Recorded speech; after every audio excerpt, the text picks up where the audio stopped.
funkin' up the neighborhood. I felt full cause the funkin' was good. Funk you in the city, funk you up in the woods. Funkin' up the neighborhood. Funkin' up the neighborhood. I felt full cause the funkin' was good. Funk you in the city, funk you up in the woods. Funkin' up the neighborhood. Funkin' up the neighborhood. I felt full cause the funkin' was good. Funk you in the city, funk you up in the woods. Funkin' up the neighborhood. Funkin' up the neighborhood. I felt full cause the funkin' was good. Funk you in the city, funk you up in the woods. Funkin' up the neighborhood.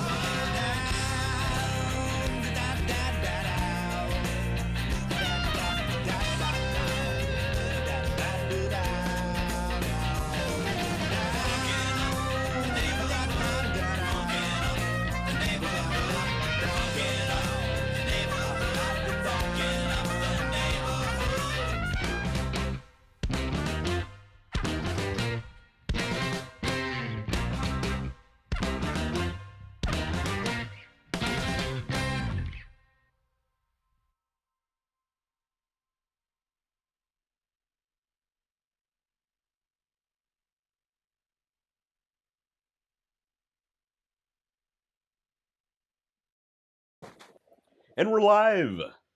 And we're back. Sort of back. Welcome to the Underdog Journey. I'm Wes. This guy is David.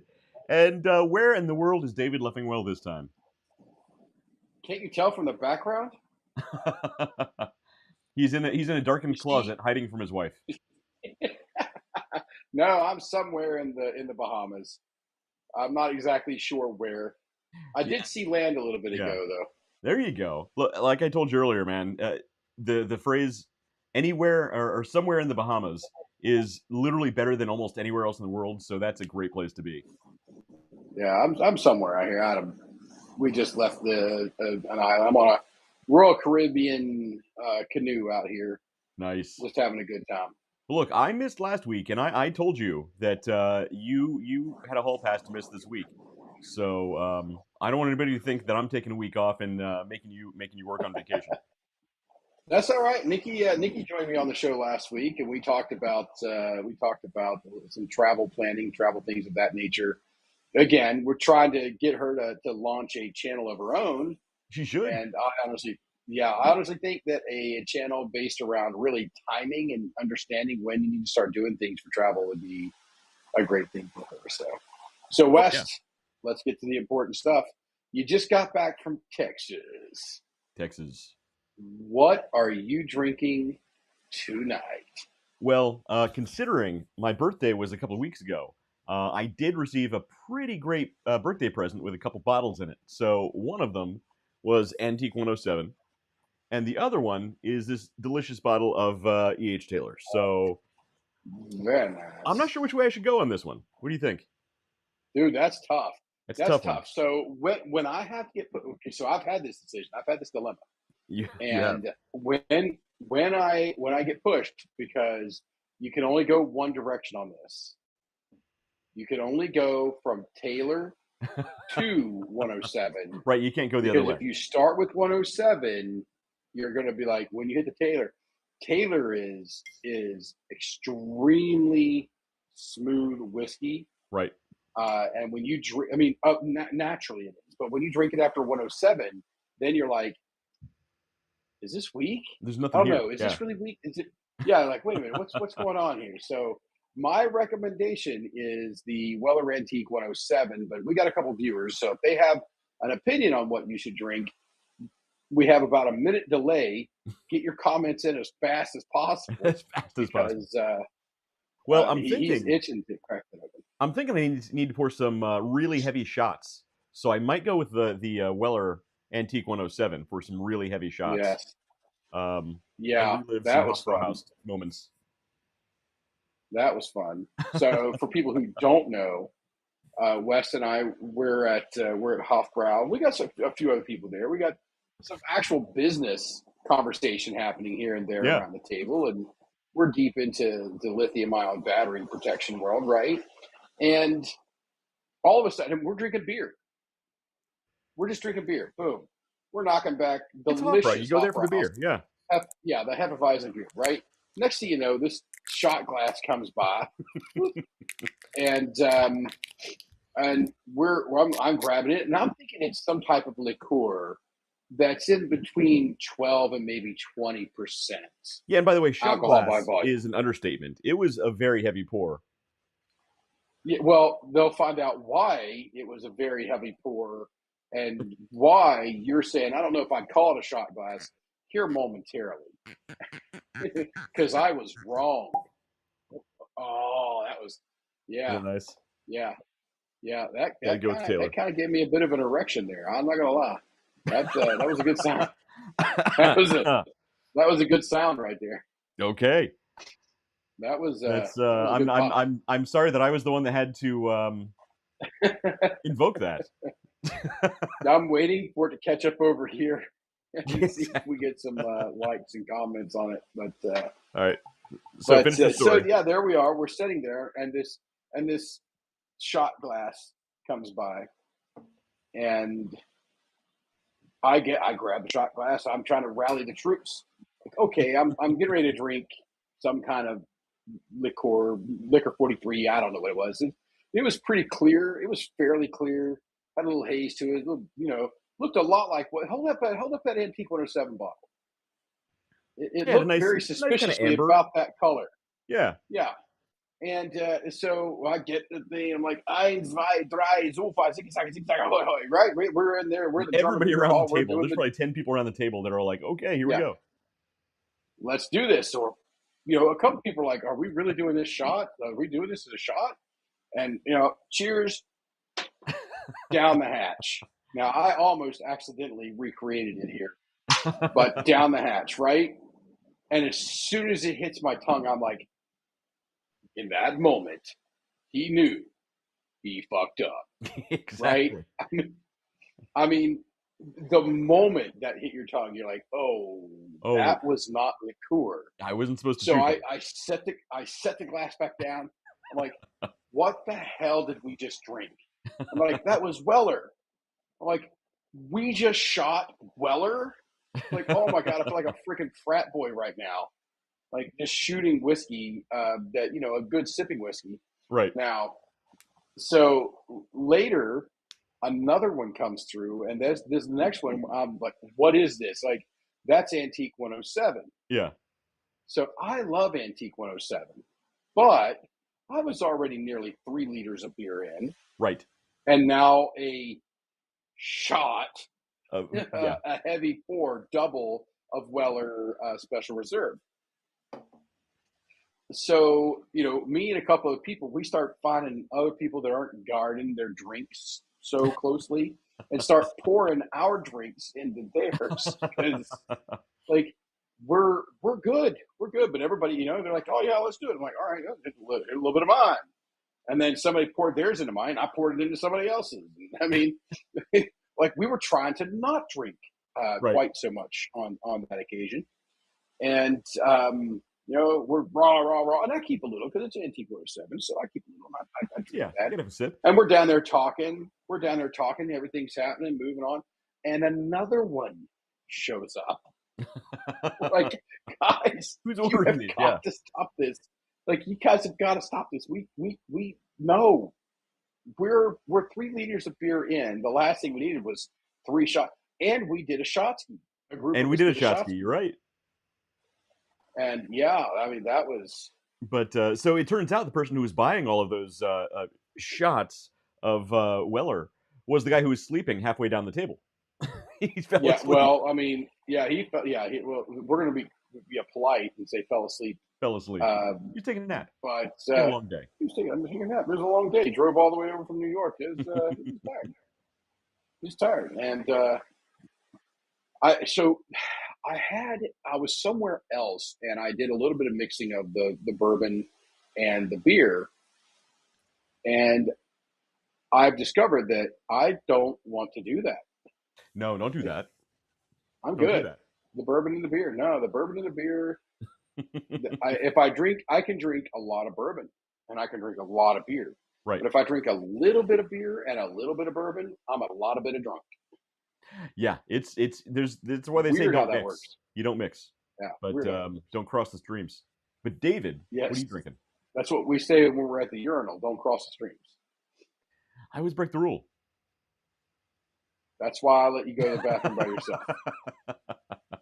So I'm drinking Buffalo Trace, actually. And Nice. Can't go wrong. there's a funny story. So I grabbed this just before walking upstairs. Okay. Dave Roland, drink, Just before. drank, drunk. Yes. So I grabbed that literally just before walking upstairs. Now, my standard water cup here,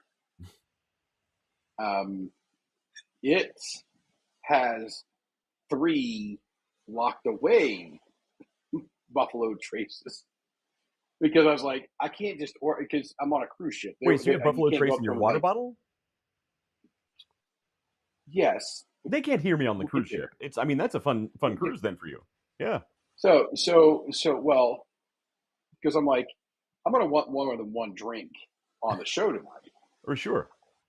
And I have a drink package, but they give you one. You get one, and Yeah. then you have to drink, and then you get one. Right. So today, after I got off the You had one, then you pour beach it. club private island, where I drank 7 cocktails, which was delicious. I felt very happy and gay indeed, drinking 7 As you do on a fruity cruise, it's that kind of cocktails cruise. with crazy new So then, so I got back to the boat, and I'm like, all right, I got to start. I got to be the pachyderm and start storing my booze. So Nice. I've been going around the different restaurants. I'll order a Coke or a ginger ale and a Buffalo Trace on the rocks.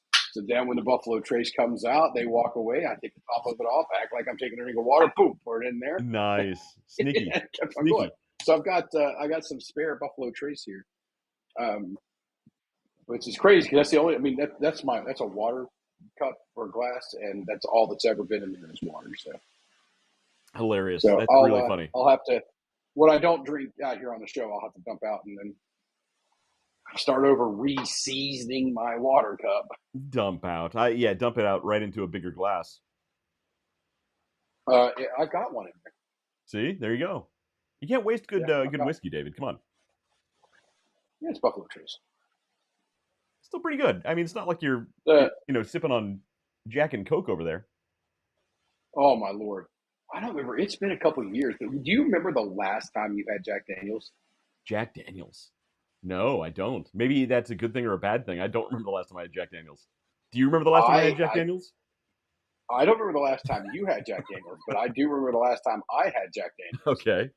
And I'll tell you, I didn't think I was a whiskey and bourbon snob until somebody poured me Jack Daniels. Right, and then you're like, all right. And I'm like, yeah, this is bad. There's no good way to say this. This is not good stuff. Yeah, you can't go back. No. So there's a bottle of Gentleman's Jack that the wife had got me, and it's engraved Christmas of whatever year I it was. did get a bottle of that for Christmas a few years ago. I still have the bottle somewhere. Yeah. Yeah, I still have the bottle, and it's still unopened because I'm afraid to open the Gentleman's Jack because if it's like Jack Daniels, I honestly don't want anything to do with it. I mean, it's fair. It's not to the level of the stuff that you typically drink. You know, you do need to wear a monocle when you sip your whiskey, but yes. I like good whiskeys. I like good whiskeys. They don't have to be expensive whiskeys though. Travelers benchmark is a $12 bottle, and then that's perfectly acceptable whiskey. There you go. Exactly. Hey, how's the cigar scene where you're at? It's very good. Yeah, very, I heard good. You did some custom rolling while you're on your trip. Yeah. But really, the cigar scene is very good because I brought over 50 cigars with me. You brought your own. So I brought 50 cigars with me, or over 50 cigars with me. And yesterday I was in Nassau, and if it weren't for this place called Grey Cliff, I wouldn't get off the boat. Really? I'd rather just stay on the boat. Nassau has nothing for me. Okay. Now there's Atlantis, and then there's I think a Margaritaville like resort type thing that you can go to. It costs extra, but yeah. I might try one of those one of these days. Okay. But yesterday I did cigar rolling And we were laughing beforehand because I've done it at this exact place before, and we toyed around with it up in New York. I bought some supplies from a company called Leaf Only, Mm-hmm. and we'd rolled our own cigars. The world's worst cigars ever. They tasted great. The They're like assembly and falling mechanics apart. of them, Yeah. yeah, they were not the greatest. But I rolled three. So there's the lady who helped me this time. She helped me roll the first one, and then I rolled the next two. And the girl up front was like, "Ooh, can I guess which one your trainer rolled? Which ones you Okay. rolled?" Yeah, go for it. She couldn't identify. Nice. You're a pro now. Couldn't identify. Yeah. So I got a Professional. little bit better at rolling cigars. So I have That's awesome. some talent, I guess. Look, But I'm sure no. Go ahead. I was gonna say, I'm sure it's light years ahead of what I could do. So, Oh, I'm going to buy more stuff, and we're going to have a cigar rolling night. That's let's do it. absolutely going to have to happen. Yeah. Need to make it happen. I don't know whether that thing was solar power, but it feels like it was getting dimmer there for a moment. You're losing So if power I to just the ship. disappear, You're gonna be on another poop cruise. if I Dave. just disappear, oh, I don't think so. Can you see land? I see lights out here. Okay. Well, Could be a boat. Could be I say that could be lots of things. a lighthouse.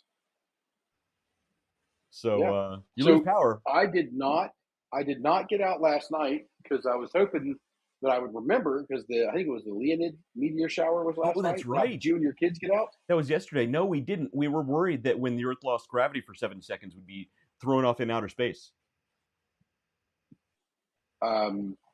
Why? You didn't hear about the this? Earth lose gravity. So Is this that graviton? Is this that graviton wave theory?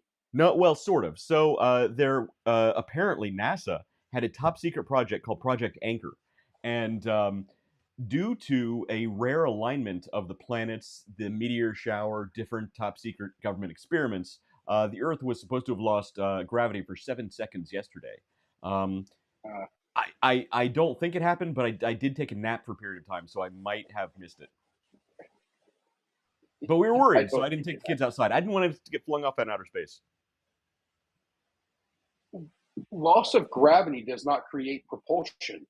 Well, if the Earth is spinning around 1,000 miles an hour, centrifugal force would say it does.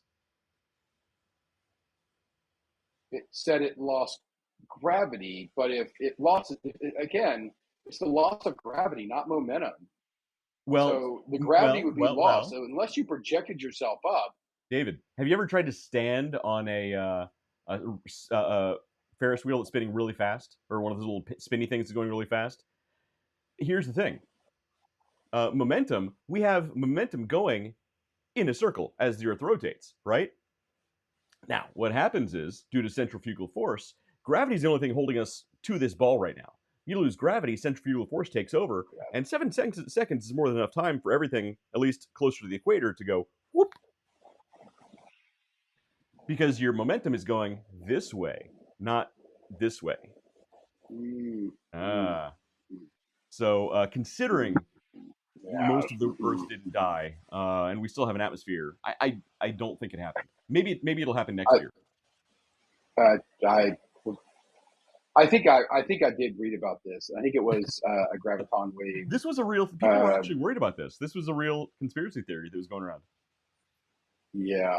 So speaking of conspiracy theories, I brought back one that you created at the dinner table tonight. No way. And that's you awesome. are up to 173 followers. No, I got to check my account. I haven't even been on there in a while. I didn't know that. On Turtle Earth Society. That's awesome. That is so cool. I want to make a whole website and everything. I actually do own the domain turtleearth.com, so I want to make a whole thing out of it. I did actually just find out that my Pipe YouTube channel has just hit 2,000 subscribers. Nice. Which is funny because the last time I made a video, on my last video, I remember I had about 700 subscribers. So I've actually gained more subscribers since I stopped making videos. I think that's the key. People prefer when I stop making videos. I would not agree with that. I don't think I would agree with that. I would say that you need to commit to at least one day a month. I do. Doing You're right. the Pipe channel, the I Pipe know, I Tobacco channel. really do. But I will. I'm dedicated. I will. I need to get other content for Flashpoint created first, though. So that's my priority. Are we about ready for that? Are we going to have some stuff to test and stuff to work with soon? For Flashpoint Safety Systems? Yeah. Yeah, so for those who don't know, Flashpoint Safety Systems is a company that I developed that makes an early detection platform for lithium ion batteries. So, yes, I'm just sitting on my hands right now waiting for my enclosure designers to finish up some very, very minor changes that should take an hour for any competent designer. So, if they're watching right now, please just finish the damn job so I can make my orders and get these things out the door. I literally have distributors saying, I want to buy from you. Please give me your product. I had a call just today, in fact, with George Washington University and a fire marshal from the greater DC area who want to pilot our program in their university and around the university campus area, which they want to do this as a pilot program, not just to see if our product works, that we know it works. They want to do it to just test the efficacy of building a better, more awareness around battery safety on campus. And this is something that no universities in the country are doing. They'll be the first, which means this blueprint that they're developing, the data that we collect, can quickly spread to every other university and college in America, if not the world. And this is a big, big opportunity. I'm really excited about it. It's very cool. It sounds like a good opportunity, and I know I was working an angle down. I want to go do some lobbying in DC, so I'll be in that general vicinity as That's well. right. Yeah, I might need to go to DC literally very soon just for to meet with them. So maybe we can arrange to be there at the same time. We'll see. Possibly. I think I'm going in. It'll be either November or early December, I think. Well, maybe not early December because I had to be in California in early December. But we'll see how everything goes because my stupid ass stepped on I was putting a tablecloth over a box in the middle of a room at my office up in Connecticut. Okay. And I stepped on the edge of it and it put me down and I twisted my knee pretty good. Ooh. I hopped up because, it wasn't something that was like, knee injuries, it has grown. It has gotten worse and worse and worse and worse every single freaking day. And I've been hobbling. Right. You got to stay off. I've been hobbling. I've been trying to take it easy. And come on, man, I'm on a cruise. I'm going from here to the cigar area, and it's really the bulk of what I've done. All right. But it just hurts. So you need to start powerlifting. We'll see ibuprofen, by the way. Oh, awesome. So take do that on a natural shit basis. ton. I think that's the actual measurement, the actual metric shit. Oh, the shit ton. Ibuprofen. Oh, yeah, that's going to reduce inflammation, and you want to alternate hot and cold on that. So put your feet it's up. Hot. I've got that cigar. Yeah, you don't want to mess with me. No, I'm out of whiskey, but wait, there's more. Whiskey in your water bottle. I like it. I approve. I definitely approve. So Caribbean's watching right now. I didn't do that. I didn't do that at all. It's water. It's just water in your water bottle. The fact that the water coming out of the water bottle is brown is your own problem. Yeah, it's just the rust out of the inside of my water cup. Yeah, sometimes you got to shake the rust loose. I get it. Yeah. All right, let's get some news. All right, we have any news? We do have some news. Let's see. All righty, once it loads, there it goes. All right, so today's news is brought to you by Flashpoint Safety Systems. Like I said, we developed we, as in the royal we, developed a new type of safety sense for lithium-ion batteries in residential settings. So I helped a lot. Because I said, "Hey, I've got a sensor you can use." And I said, "I will buy that," and I bought some, and I built something that uses. Seeing how it's my job to tell people, "Hey, I've got a sensor that'll help you with that." That's how good of a salesman I am. I hear people that really need a product that I have, and I go, "Hey, I have that product." And it seems to work. It's amazing how that works. Sales is easy. Anybody can do it. I'm still working. I'm not a salesman. That's not true at all. It's not true at all. No, cell sticks. It's everybody. Everybody's built for different things, and cells is. Hello. Nope, don't. Is your balcony falling through finally? No, I moved my foot, hit the edge of this little flimsy ass table, and All right. Godzilla is attacking out here. Gojira. Release the Kraken. You guys can't Well, see it, but there's a Kraken. There's a Kraken right here. well, after your comment about the sound of the E.H. Taylor cork popping, I don't want to hear about your Kraken. Yeah. Nikki just walked in. I'm hoping she flashes me. Yeah, you're not going to rely on me for that. But so go to Flashpoint Safety Systems. Just check out our technology. If you have any questions, email me, shoot me a text, shoot me a message, and I'll get back to you. It's pretty cool technology. I'm pretty proud of what we're building here. Alrighty, So far it's a negative. No. Oh, man. She's in there acting like she can't hear me. Can you hear me at all? No. She can't hear. It's pretty. You're on pretty a cruise on vacation. glass. If there's one time when that should be expected, that's it. I agree. She's in there mixing her powder into her water, and she's going to stir it up. And What tonight kind of she powder is she remembered to taking get a at 10 o'clock straw. at night? I don't know. She's on the A healthy steroids. person thing. She's on. Yeah. She's gonna be all buff. She'll be like Arnold. I pick things up and I put them down. It's not a tumor. I've come to pump you up. All right. Hopefully she's not. She's got her phone and she's got the data plan here too, because she gets the whole thing for the week because she's a travel agent. And Yeah. I refused to pay for the whole week, so I only paid for one day before and then today, and then I won't have internet for the rest of the week because I don't want it. I'm disconnected. I'm disconnected for a reason. But now she's got her phone, and I'm hoping she's just on Instagram and not like, oh, I wonder what they're talking about on the show tonight. And Using up all your data. but not my data, she's got her own. But if she turns really quick and a really angry look on her face, I'll know she's watching us. Give her a minute. No, I think she would have seen the flash part by now if that were the case. But I'm glad you're not relying on me for that one. Yeah. Nothing's happened. She's got her phone. She's in her little bubble in there. Yeah, she's like. All right, moving on. Here, but in supervillain news, a California startup won an approval to launch a 59-foot mirror into orbit that beams sunlight to a chosen spot on Earth. But they say helping crews work after dark. I say it's to burn humans like ants under a magnifying glass. So this is a real thing. Why don't they just use that laser that they were using to start the fires with? Oh, the one that can't can't burn anything blue? Is that the one you're talking about? The one that burned down Hawaii? Yeah, the one that can't burn anything blue. So make your roofs blue to protect your house. Right, you paint your roofs blue because apparently whatever laser they were using. That's how fire works. It can't touch blue. You're right. That's how fire works. That's how fire works. It's so stupid.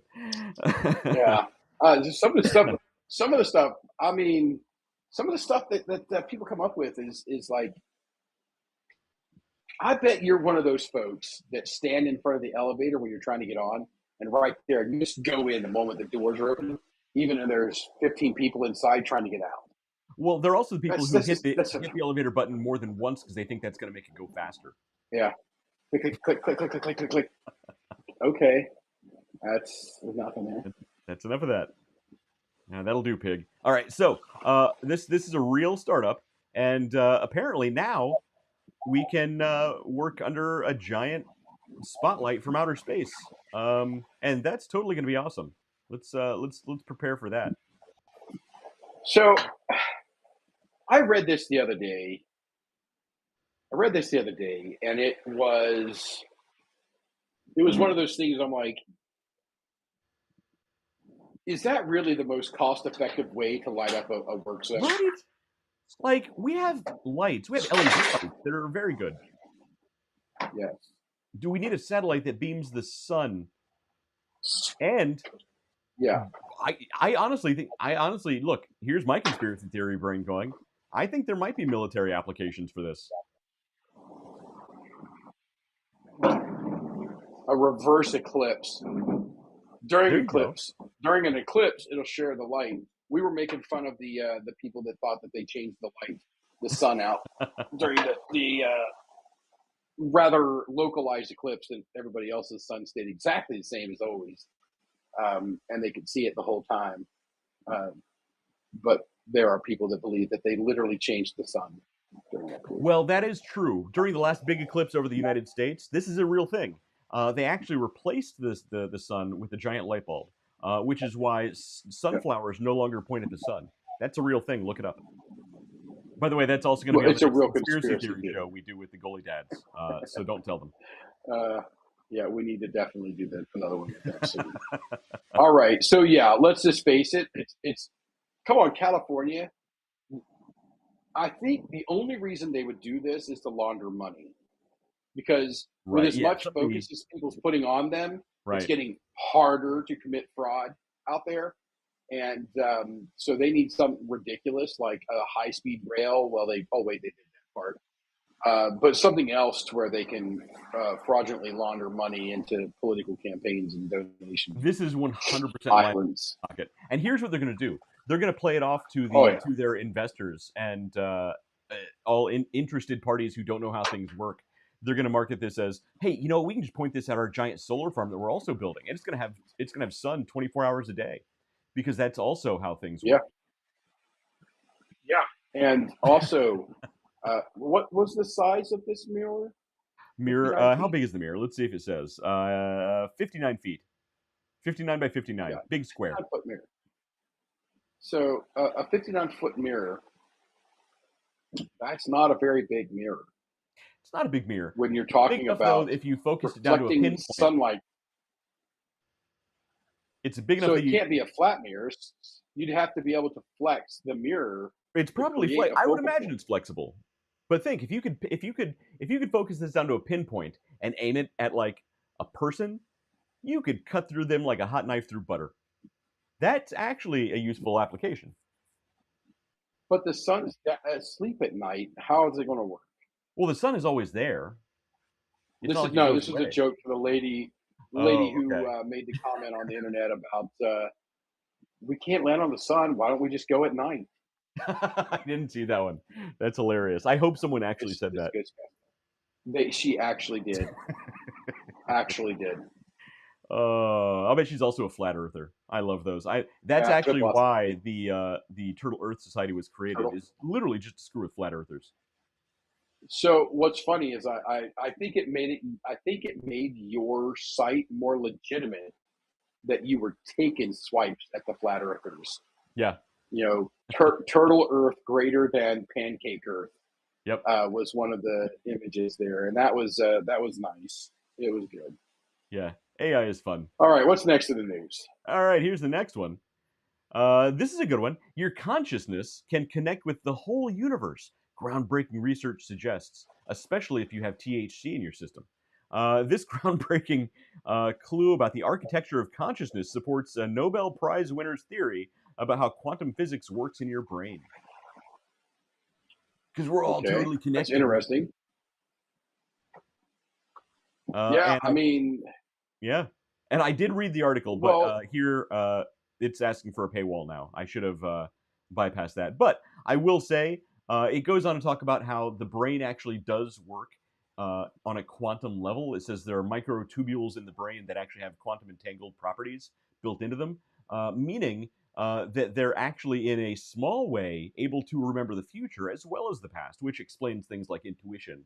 And through precise training and a little bit of luck and a little bit more THC, maybe some LSD thrown in for fun, you can communicate with yourself in the past. Oh, that's another news article. Shoot, I just broke that one early. All right.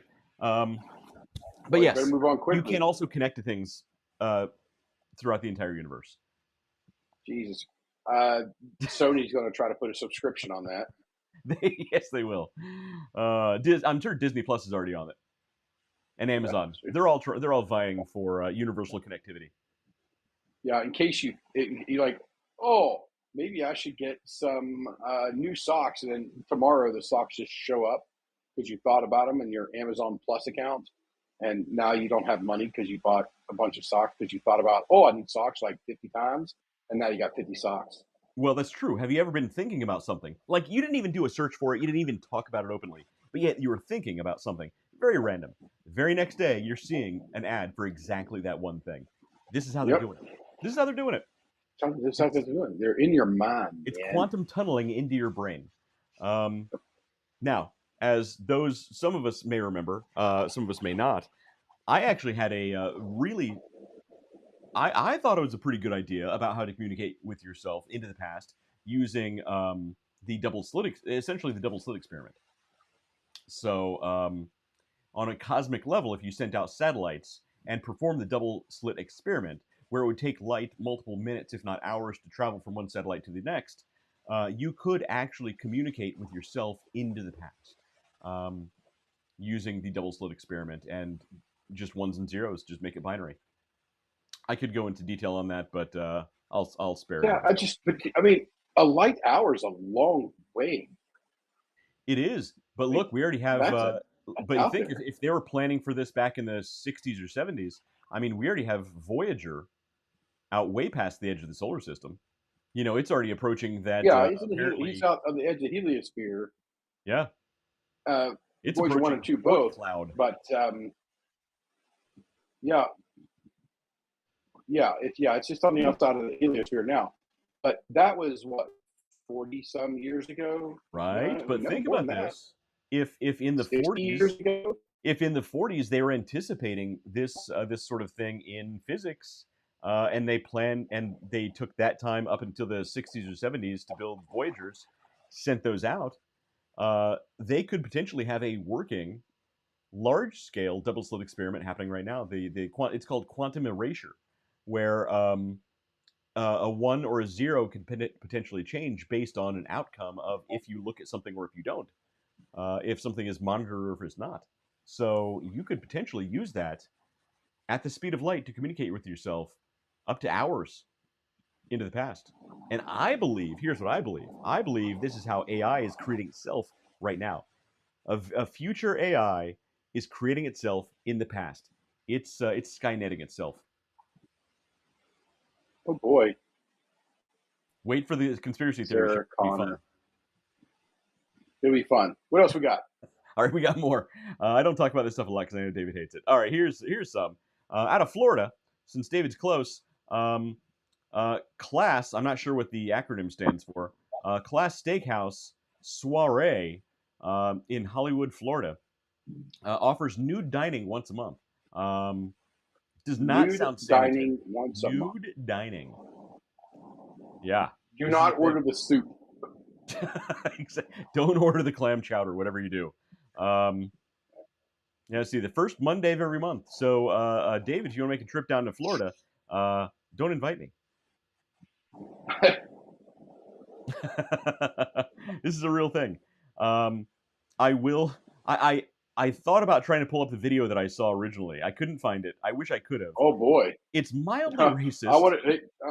I wanted to pull up this video of this nude soiree once a Well, let's month. see if I think this video might have the might have some of the owner speaking. He brings up. I don't. He's an interesting guy. Let's see if this. I'm sure he is. Well, there's no one in the restaurant right now, and there's definitely nobody nude in the restaurant. But the owner says they've started this new dining experience for the past 3 months, and the goal of it is simple. It's to help keep business afloat in today's economy. Nestled in the heart of Hollywood is Class Steakhouse Soiree. Class is an acronym for culinary luxury and superb service.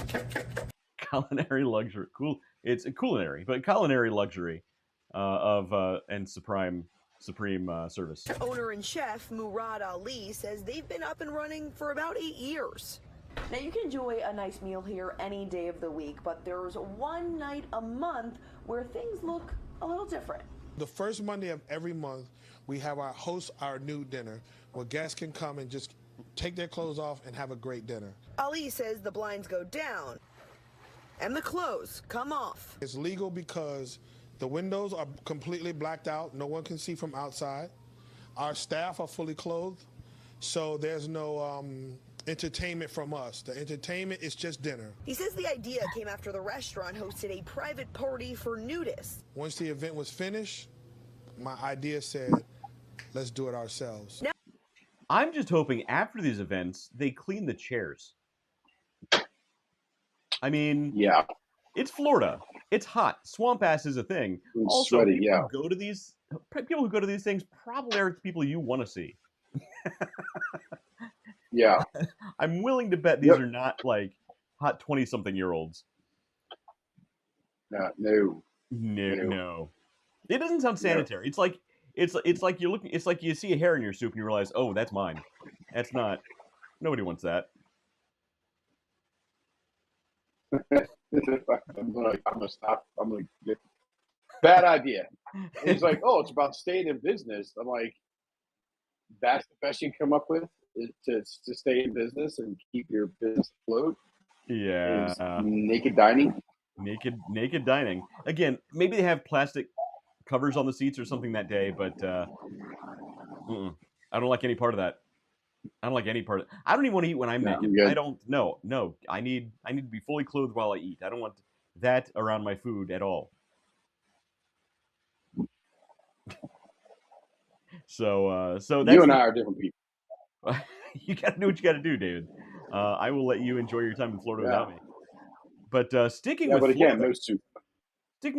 because Florida is obviously full of very entertaining news items. Apparently, there's a leprosy outbreak happening in Florida right now, and it's becoming a problem. For those Is who it an outbreak, or are we calling it an outbreak? And it's the same numbers that it has been for years. oh no, the numbers are on the rise. Absolutely. So far this year, there have been 19 cases, which is significantly higher than it should be. Now, I will point out, I will leave this up to anybody's thought process of their own. Leprosy does exist in certain parts of the world. It's not eradicated. It's not just a biblical thing. It still exists. The fact that it's suddenly seeing rises in American cities, I'm sure is coincidental. A lot of the news articles that I found are blaming it on armadillos, though. Armadillos do actually carry leprosy in some cases. But as I Leprosy said, and leprosy rabies, does and actually currently they're exist in not a lot very. of places in the world. Yeah, and I don't know. Did we maybe import some of those people over the past I'm not making 4 that assumption. years? I'm just throwing Legal? out the facts. I'm just letting people make up their own mind. But that's part of the facts, man. That's part of the facts. Like, who are these people? What's the demographic? So, yeah. So if you're going to Florida, watch out for the leprosy. Apparently, yeah. Here's more news. We got a little bit more. Okay. Okay, so I already kind of let the cat out of the bag on this one. Let Schrodinger's cat out of the bag, as it were. You could send messages to yourself in the past with this mind-melting technology, scientists say. The mind-melting technology is, in fact, ayahuasca. Uh, but it's so. Since the other article mentioned that we can, our brains are connected on a quantum level, we can potentially communicate with ourselves in the past, which is interesting.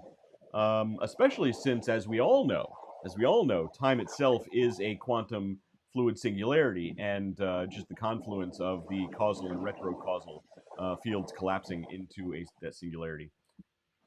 What you do with your rectal causal is your own business, bud. Hey, this is all good dinner conversation when you're eating a naked steak. Yeah, naked dining. And hoping down you there. don't contract leprosy from the seats that I don't think are cleaned on a regular Yeah. basis.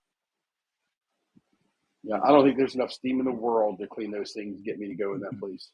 No. Oh, I'm just no. I was going to bring up a comment about the smell, then I'm like, I can't even go there. Nah. Nope. Moving on. Okay, send a message to yourself not to book that reservation. Yes, I'm going to communicate with And, myself in the past, yeah. not to even talk about that. So forget it, I ever mentioned it. Here's a good one. Scientists say Earth must. So here, by the way, we're always talking about cutting the carbon emissions, cutting carbon. We want to cut carbon by at least half. Scientists say Earth must cut population down to 4 billion. So that carbon they want to cut, that's you, and that's probably me. So do I get to pick? What? I can get that number down to 2 if you let me pick. So I was kind of. So I can probably get that. What was it? The Rosicrucians with the stones down in Georgia? They wanted to take the population to 500 million. Oh, the Georgia Guidestones, yeah. George Guidestones. Yeah, That's not there anymore. You know, that's not there the anymore. Rosicrucians. Yeah, they tore it up and destroyed it. It was Yeah. crap. So when I first saw this, I was Absolutely. coming up with all kinds of internal jokes and like, oh boy. And then when I was driving through traffic the other day, I was like, oh, there might be something to this. Yes, yes. I mean, we're not at risk of anything. We can support double what we have today, and still, if we all move to Australia, live all comfortably, all 8 billion in Australia, That's one true. continent, Actually, and still have space there left over. yeah, people don't realize if you took every human on Earth and put them shoulder to shoulder, we could all fit on Manhattan Island, um, and still have room left to spare. Like, Yeah, and it's not a very big place. and that's Yeah. not a big place. And then if you took at least half of those people, Yeah, it's put them not on a an big place. island, and then dropped um, some Bomb of some spicy sort. items on the island, Incendiary. some spicy incendiaries on the island, and maybe the scientists are onto something. Unfortunately, I have a feeling that HR will see me as a human resource and/or carbon that needs to be eliminated. So I don't want to be a part of that Oh, yeah. demographic. I don't know. We're pretty intelligent. The AI, I think, will allow us to continue. I have been speaking highly of AI, and when our AI overlords do take over, I hope to be their pet, and they won't kill me outright. We plan on selling you all out hard. Oh So yeah. hard. Oh, I will sell out humanity in a minute. All right. Stick me in the Matrix and call me Cypher. All right, here's the next one. This is a good one. So the Philippines. Oh my God! There's like 3 people in the world that are going to get that reference off the cuff like that. I'm usually the one that's got the really off the wall, out of the way, obscure references. But dude, you pulled Cypher out like you just got done watching The Matrix 3 seconds ago. I've watched The Matrix a lot. A lot. That explains a lot of what's happening up here. So yeah. So I don't know about you, because I didn't know anything about it. I didn't know anything at all about the movie The Matrix. Mhm. And I was watching it. I watched it probably 5 or 6 times. I got to the part where he was getting woke up, Mhm. right out of the pods. And I'm looking at this. I'm like, well, this movie just took a weirdest frig turn. And I just kept shutting it off and kept shutting it off and kept shutting it off. It was like 7 or 8 times. You And didn't I think it don't was know, going to go one there? night I'm bored. I threw the DVD in, I hit the play, and I've got nothing else going on. And I'm watching, I got the volume turned on. I think I was in an apartment up in Lewis Center, and I had the Mhm. volume cranked up on it so I could actually hear. And so I started watching it, and I got 5 minutes further than I'd ever gotten before, and I was like, "This is freaking amazing! Yeah, you got to give it a chance.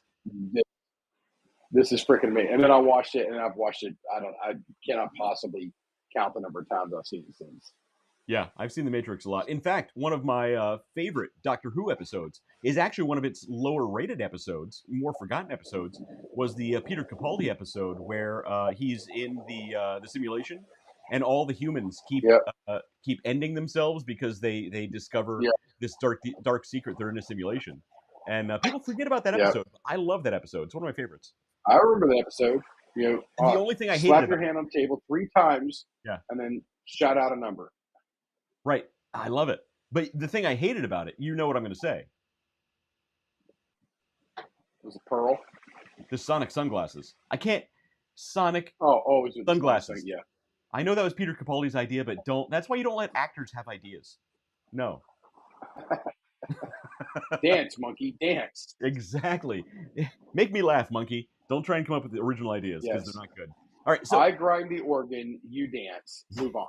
yes, Okay. thank you. All right. So House bill seeks death by firing squad. Oh, all right. Yeah, see, the Philippines are onto something. This is Filipino. Oh, I thought this news. was here. Okay. Oh, I know. All right, no. Don't you wish that was here? I would love that. That'd be great. I So thought the it was like Philadelphia. I wish. Oh my gosh, this should be in the U.S. House bill hasn't passed yet. It obviously won't. They're not going to sentence themselves to death. But a House bill seeks death by firing a squad for corrupt officials, specifically officials who use government money for their own enrichment. And oh boy, this is everybody's dream, isn't it? This is something that should be a real thing. Yeah. If you could take this back in time and show this to our founding fathers, I 100% guarantee this would be the actual First Amendment of the Constitution. Oh, there would be so many more things that would be absolute ironclad, that no fake justice or court Right. could be like, well, I'm not really sure what they meant here. Right. You know, Bear arms. That could mean like, anything. I don't That could be understand. bear arms on the wall. Yeah, I don't understand. They said in the Constitution, when the founding fathers wrote it, said flock cameras violate the Fourth Amendment in black and white. Right. How did the founding fathers know flock? But no, if we go back in time and just show them what 2026 was like, 100% they would be like, okay, we're adding this. Okay, what else is happening? We're adding this. Come here, you two. Help us write this out. Let's wordsmith this. Yeah, exactly. Oh, I would man. be happy to do so. And then they would burn us as witches. But aside from that, but the Philippines are doing something right. So everybody associates the burning of witches. I know this is a detour off the conversation with the Philippines here. The burning of witches with Salem, right? And I'm 99.999% sure there wasn't one single witch burned in Salem. Not one. Now, I saw the movie The Crucible, David. I know history. There's another movie too that had him burned. Oh, it was a TV show. And it's got the one Doctor Who, David Tennant, and another actor. I actually enjoy him too. It's on Prime. It's an Amazon Prime. I think Prime series. They came out with season 2. I haven't watched it yet, but season 1 was about it's about Armageddon. Angel.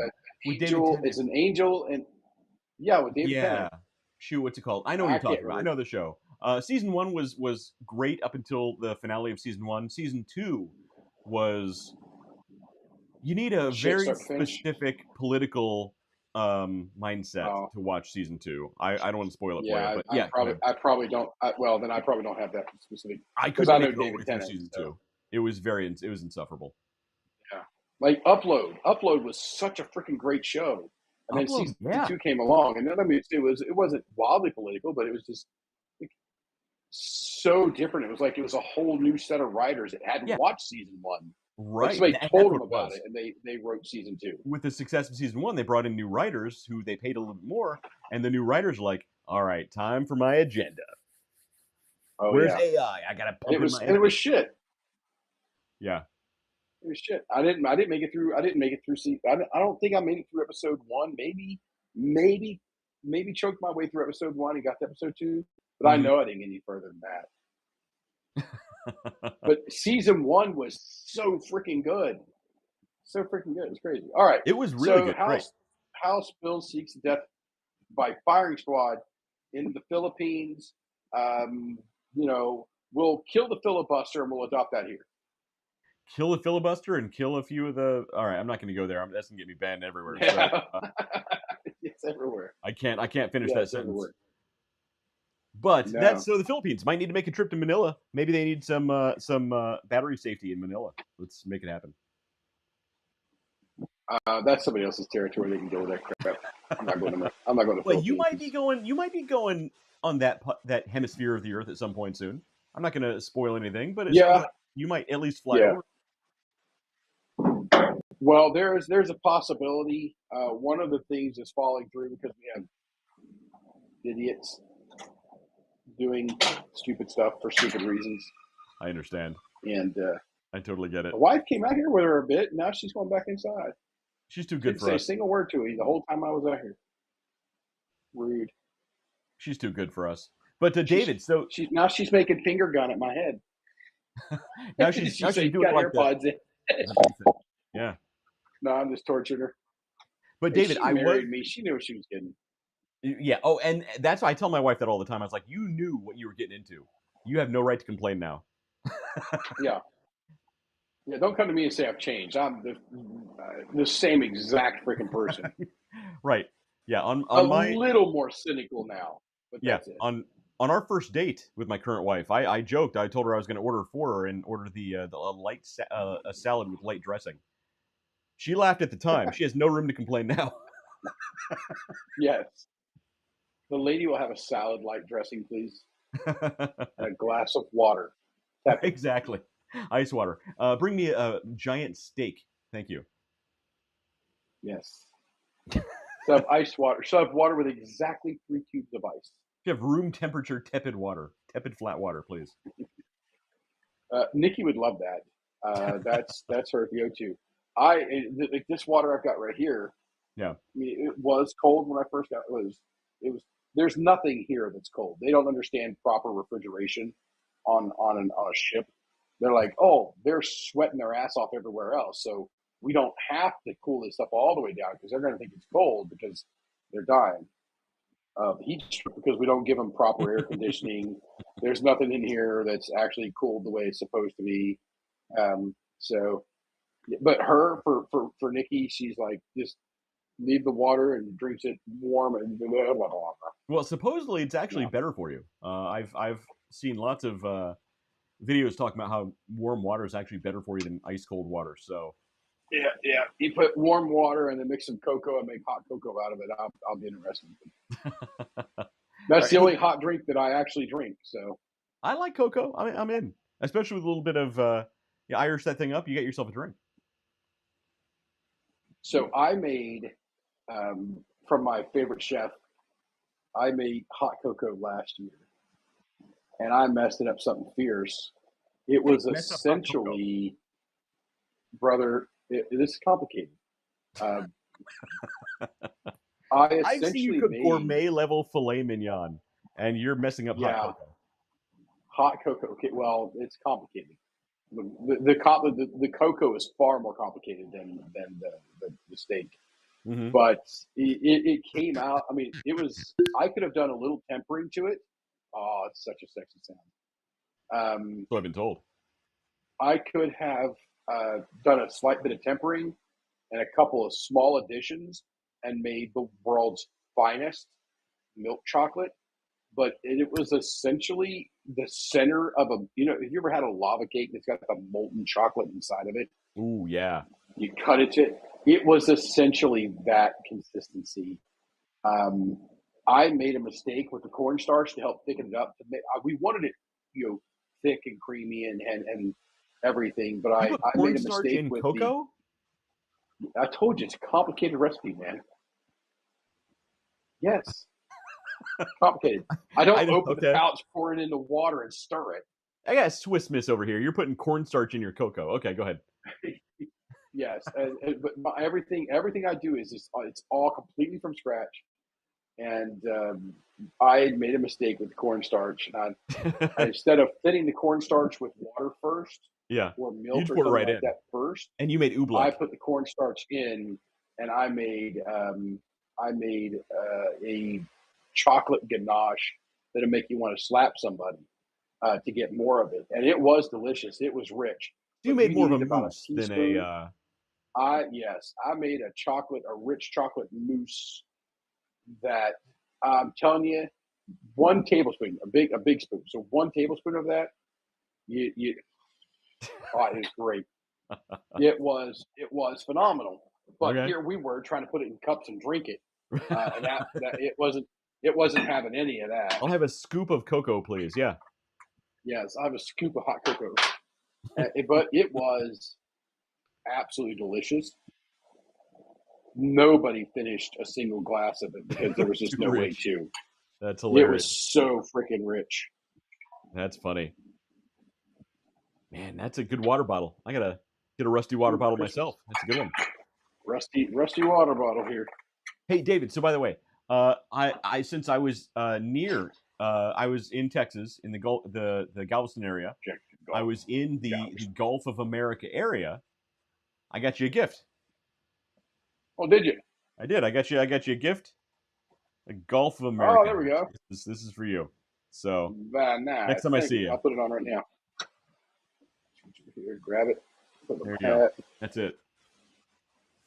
I brought 3 hats with me, and I think I have seven pair of shoes.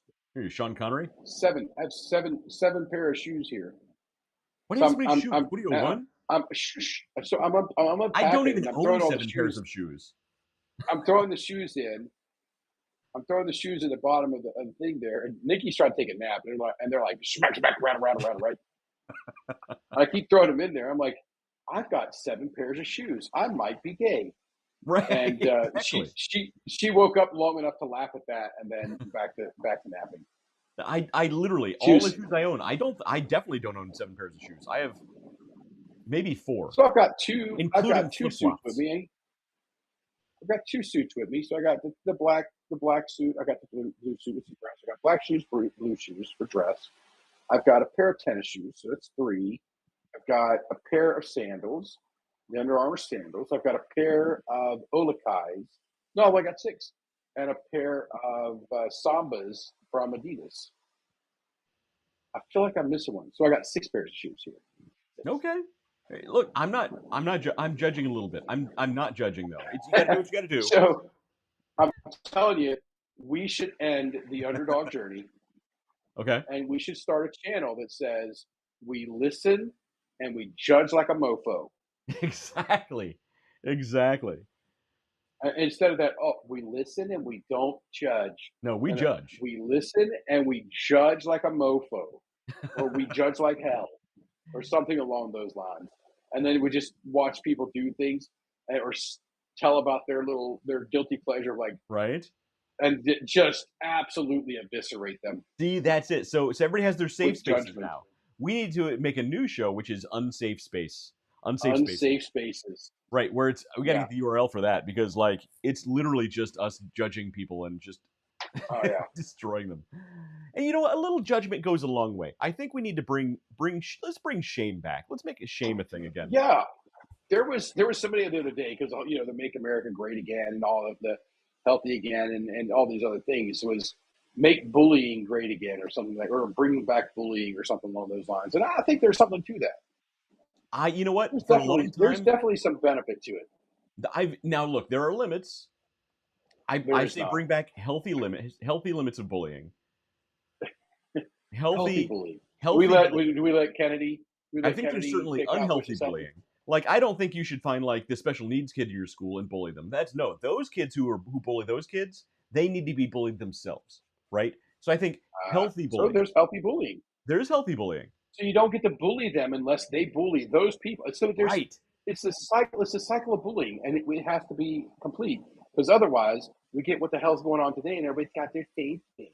Yeah. So that will be the show where we can talk about politics. How's that? Yes. So we do actually have a main topic. Okay. If we eventually want to unsafespaces.com is called. It's $3,000. It's what? Oh, it's a premium. $3,000. Let's. We're not going to do it. All right, fine. How about unsafe .org? Singular.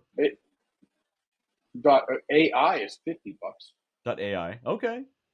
How about .org? Is .org available? Okay, here we go. .org was available. We can make a nonprofit out of it. Unsafe. Yeah, nonprofit. Teach you how to.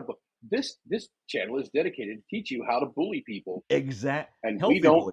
And we won't take a dime from you. Healthy bullying. It's a non-judgmental space, and no, it's a totally judgmental space but we teach healthy bullying, where if you see somebody bullying somebody who can't, who you don't bully that person. It's okay to help them make a new dentist appointment. It's okay to introduce them to your orthodontist friends, as it were. There is a podcast now. I am not much into podcasts. We have. There's a couple that I watch. Okay. Yeah, I'll go back and watch ours compared as opposed to watching a lot of other stuff that's out there. It's just shit. But I found one called Bad Friends Podcast. Ooh, I'll bet that's a good one. Bobby Lee and Andrew Santino. Bobby Lee, the Asian guy? Yes. He's funny. He's real funny. Yeah. And these guys, they're phenomenal.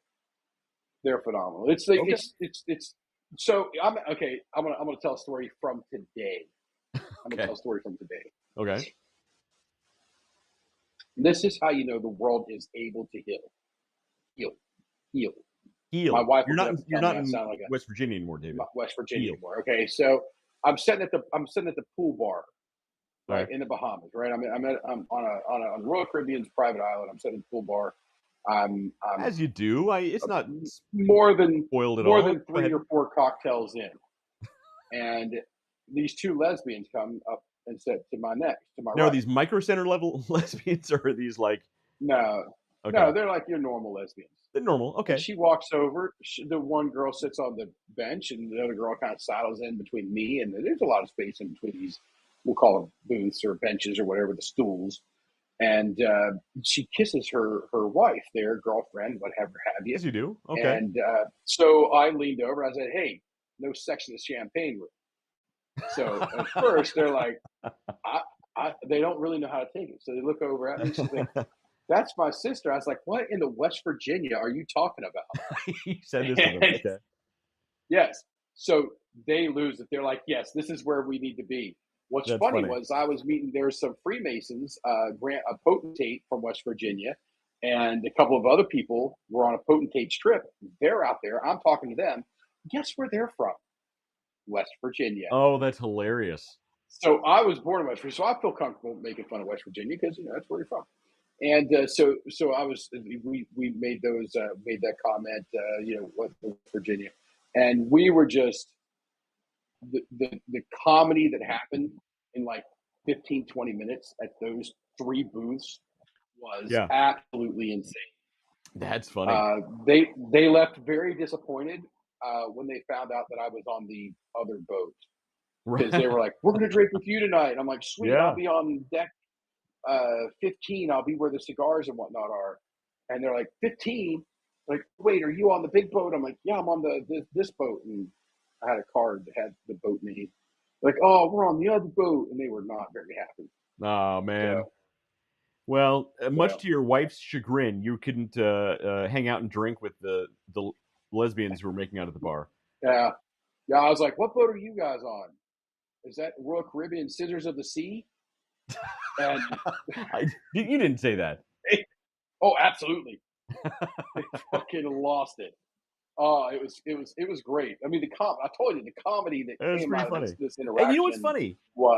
was top notch. When you approach people who can handle having a normal conversation and normal humor, it works out well. We Yeah, had it does.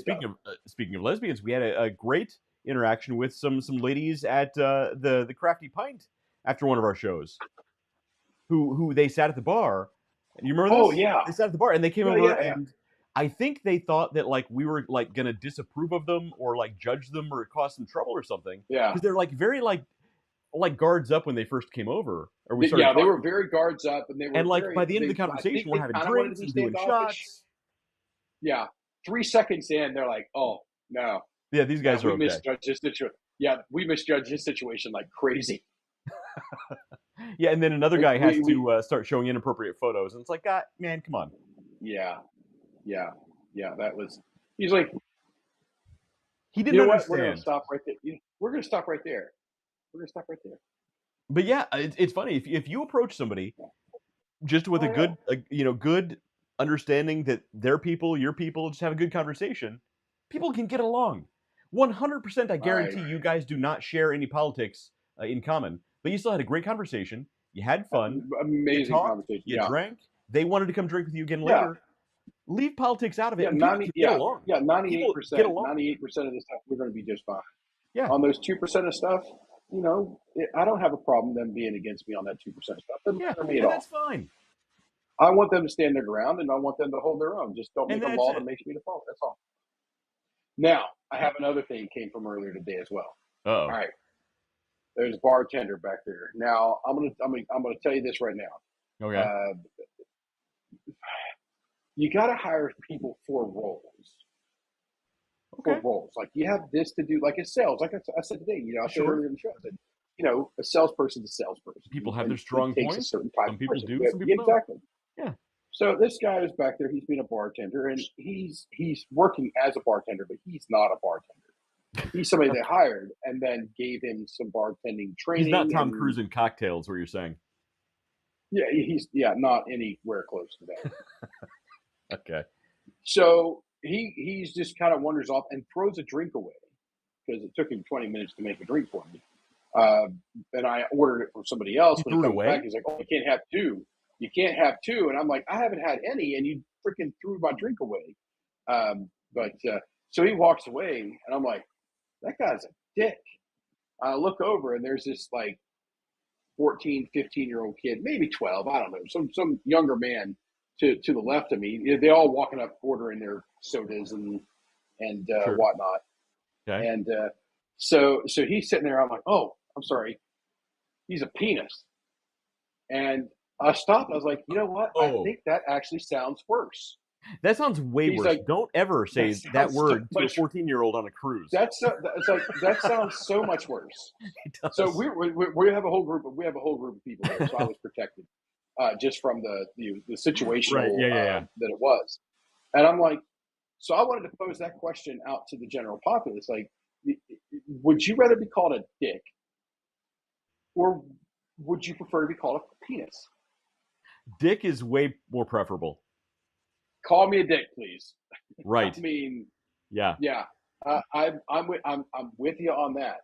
You and I land the same on dick. Yeah. Phrasing. Phrasing, David.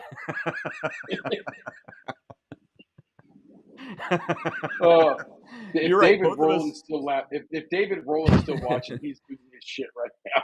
You're right. Both of us much do prefer dick. Yes. So, God, I agreed with that so fast. Yeah, of course. And on the same note, never mention penis to a 14-year-old on a cruise. Never. Don't do it. We weren't on a cruise. We're at the island. Or at a bar. We're at the bar. We're Or at at the bar. That island, doesn't make it little better. swim up bar thing. There's a lot of people there, and we were just at conversation. Like, man, that guy's a dick, right? And then I say, Right. man, I'm like, shit, I shouldn't cuss in front of him. He's like, he's a penis, and then I'm like, oh, No, that's worse. I looked at the kid. I'm like, that sounded worse, didn't it? He's like, yeah, that sounded much worse. So I wanted to see what other people thought. So yeah, God, that guy's a flaccid gonad. Yeah, no, it didn't know. Yeah, I mean, I take flaccid gonad over that, but you're thinking about it. You think about it. The penis is a scientific, sterile term, right? No, it's not. That's so much worse. It evokes so much worse. So dick, you think, oh, that guy's a dick. When you say penis, that evokes imagery. Don't do it. You say, oh, I was talking to this guy the other day. He was a complete dick. You're picturing the guy's a jerk. You're picturing a person. Yes. Right? You're picturing a person. He's like, I met this guy the other day. He was a real penis. That does not invoke. It's way that worse. Does not invoke or envision a person. It's way worse. Yeah, it's so much worse. So very much worse. So yeah, that was something we learned today. We did. It's a learning moment. So, it's a it learning was. opportunity for everyone involved. And that kid, for the rest of his life, is going to remember some guy at a bar who brought up and the if somebody's being comment. if somebody ever is a real dick, he's like, I got such a penis. No. He's going to get suspended from school like day three for calling another kid a penis. Oh man. Yeah, Lord. So oh, I think boy. the Masons are on this boat here. I think the guys I met. You're speaking with some potentates, which is of all shrine. People, you're speaking with some potentates. Yeah, potentate. Well, they are Masons. They're Shriners, so obviously they're Masons. But that's one person. That's not a pope and a tate. That's the potentate. So well, you said I think you said potentates plural earlier, but you're speaking to a potentate.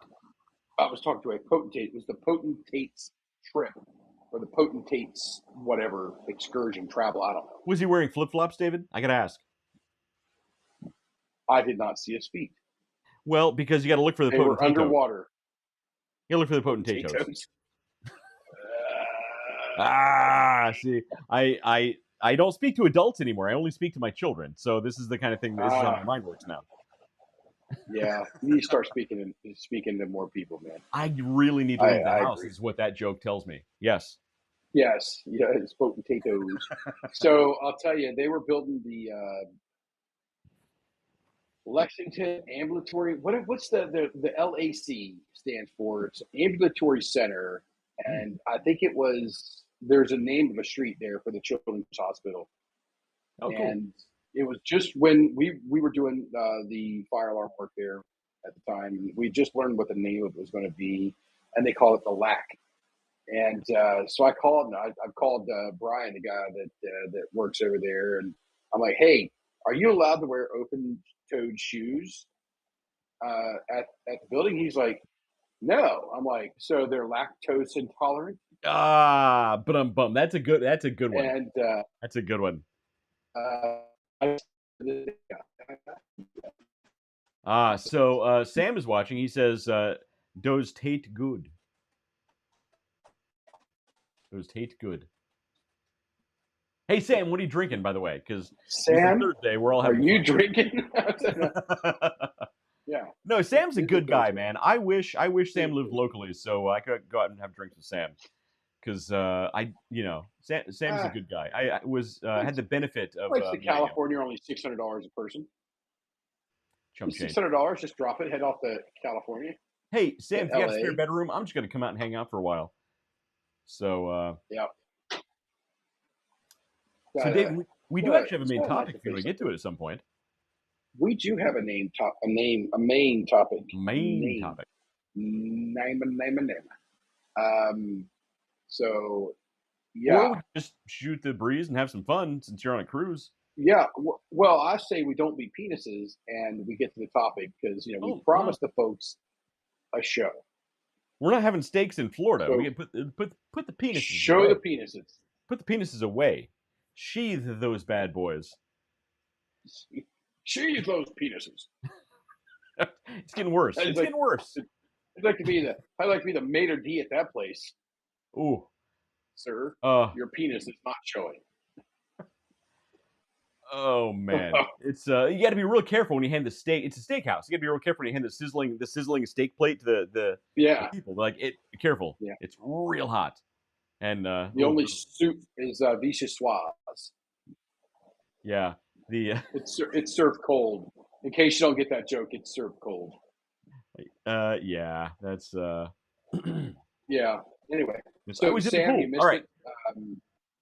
So Sam, you missed it a bit because there's a restaurant in Florida called Swamp Ass Steakhouse, where the first Monday of every night, Every or month. every night, first The first Monday of Monday every of every month night. is. Let me tell you something now. The first Monday of every month is nude dining night. Nude dining. It's Nude. 100%. It's It was not part of people the you want to see in there. news. Yeah, Guaranteed. yeah. I've seen the people in Hollywood. Now, to be fair, Hollywood, Florida. I've never been to Hollywood, Florida, though. Hollywood, Florida is beautiful. It's probably in on the Atlantic side. It's probably my favorite beach in all of Florida. Now, on the other side, Panama City's pretty cool, but out on Marco Island, Mm-hmm. frickin' beautiful. That Okay. to me is the best beach. But anyway, we do have a topic, and we are talking about streaming platforms, meeting platforms that you can take your small business and put it on a platform that feels like a big business. Well, see, what got me thinking about this topic is the idea that, we started this whole thing with the idea that we want to make sure small businesses have the same abilities that big businesses have.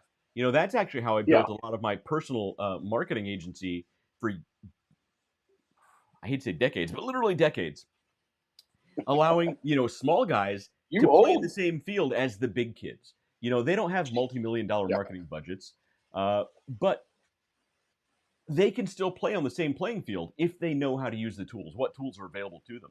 So this idea, so you and I are actually planning a little change to our future plans with streaming and hanging out online and that sort of thing. But also, Yeah. businesses can use this. Other small groups can use this. The idea of the best video and chat platforms out there. So big companies, most big companies, are using Microsoft Teams.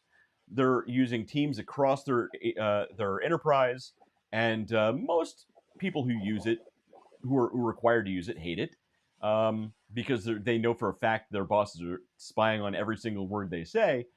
But you can have the same functionality for a small business, for a group of friends, for a startup.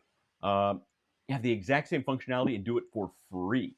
So that's what today's show is the best video and chat platforms for groups and small businesses for free. This is free platforms. There were a few criteria that I'm going to go through that we were looking at when we picked these few, but free was the number one thing. I want this to be as easy and accessible for just anybody to use as possible. Free's my favorite color. That's it, man.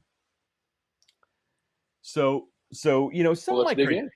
Yeah, let's dig in.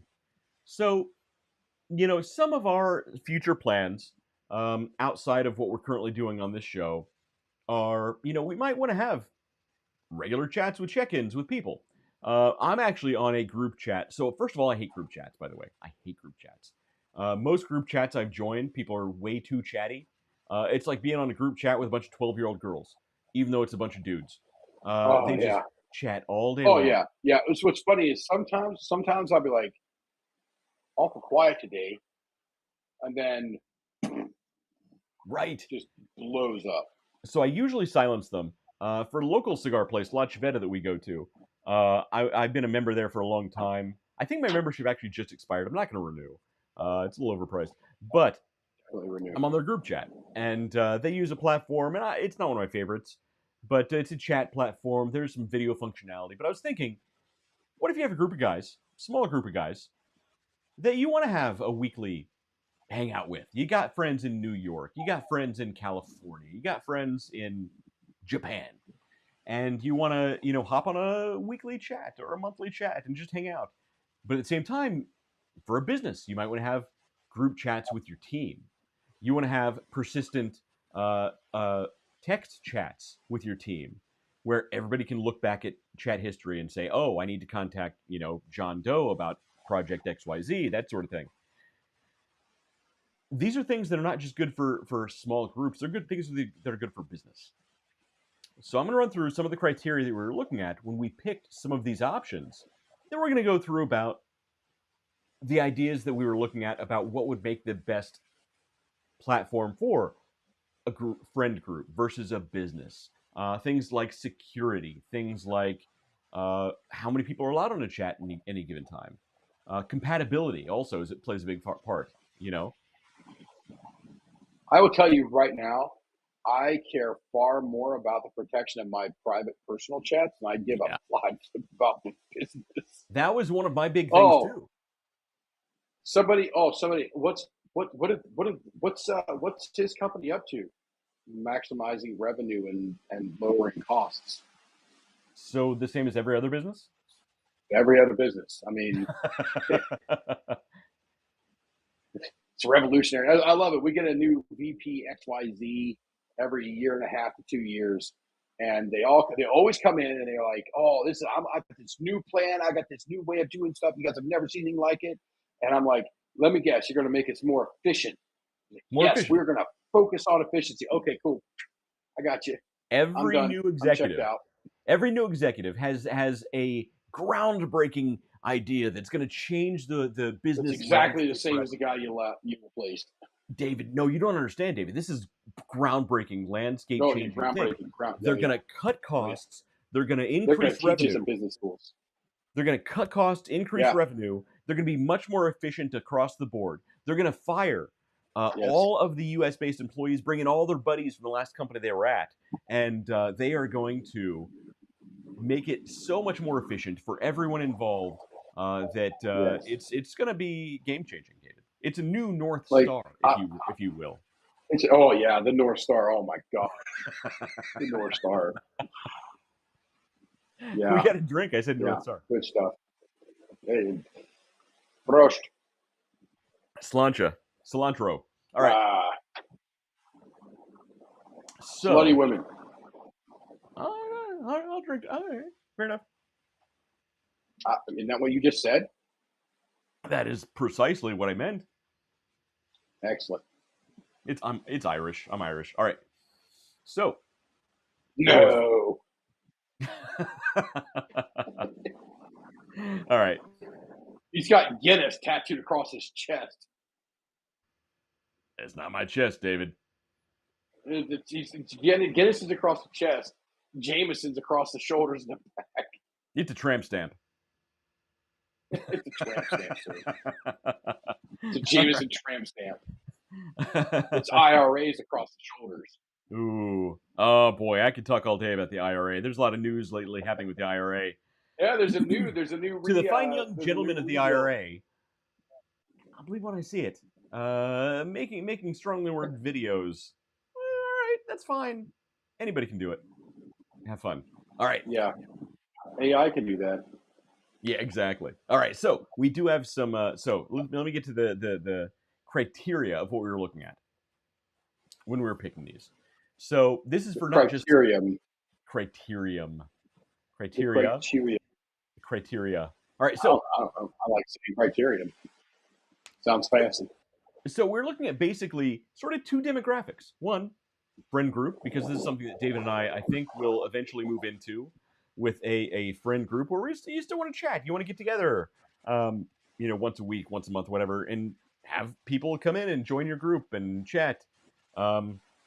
The other demographic is going to be for business use.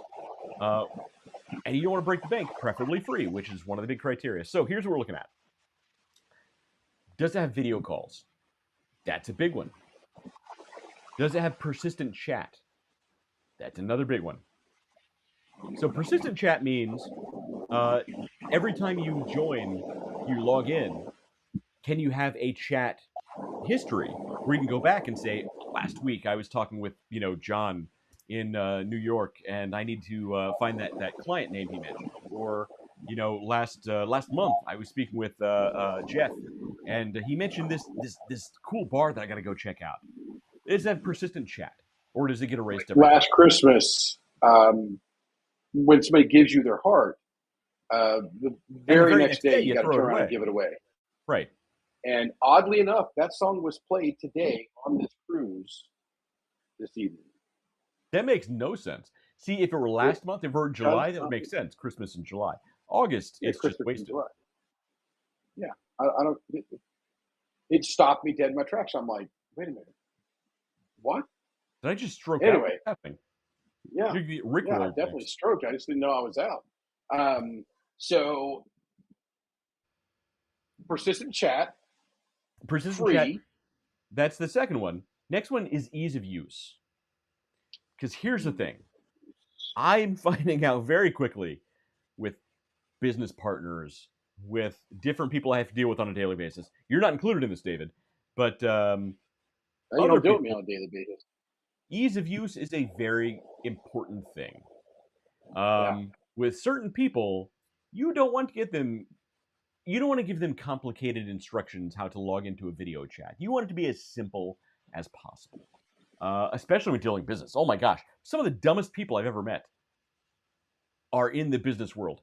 Especially once you get into the Fortune 500 world, people just get dumber. In fact, I don't know what it is. The more people escalate in big business environments, the dumber they get. It's science. This is not just an opinion. So ease of use is a big one.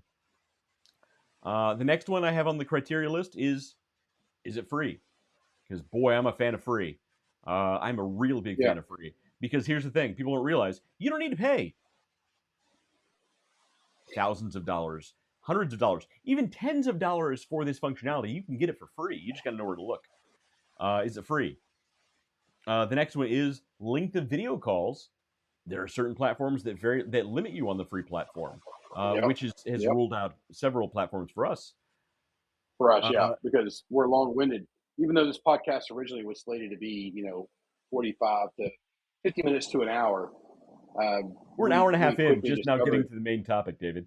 Yeah, an hour and a half in, and we're just getting into the main topic. So those ones that only gave us an hour don't fit the bill for us. Right. The next one is the maximum number of participants in a video call. Because look, you might have 50, you might have 50 friends, 100 friends who want to join a video call.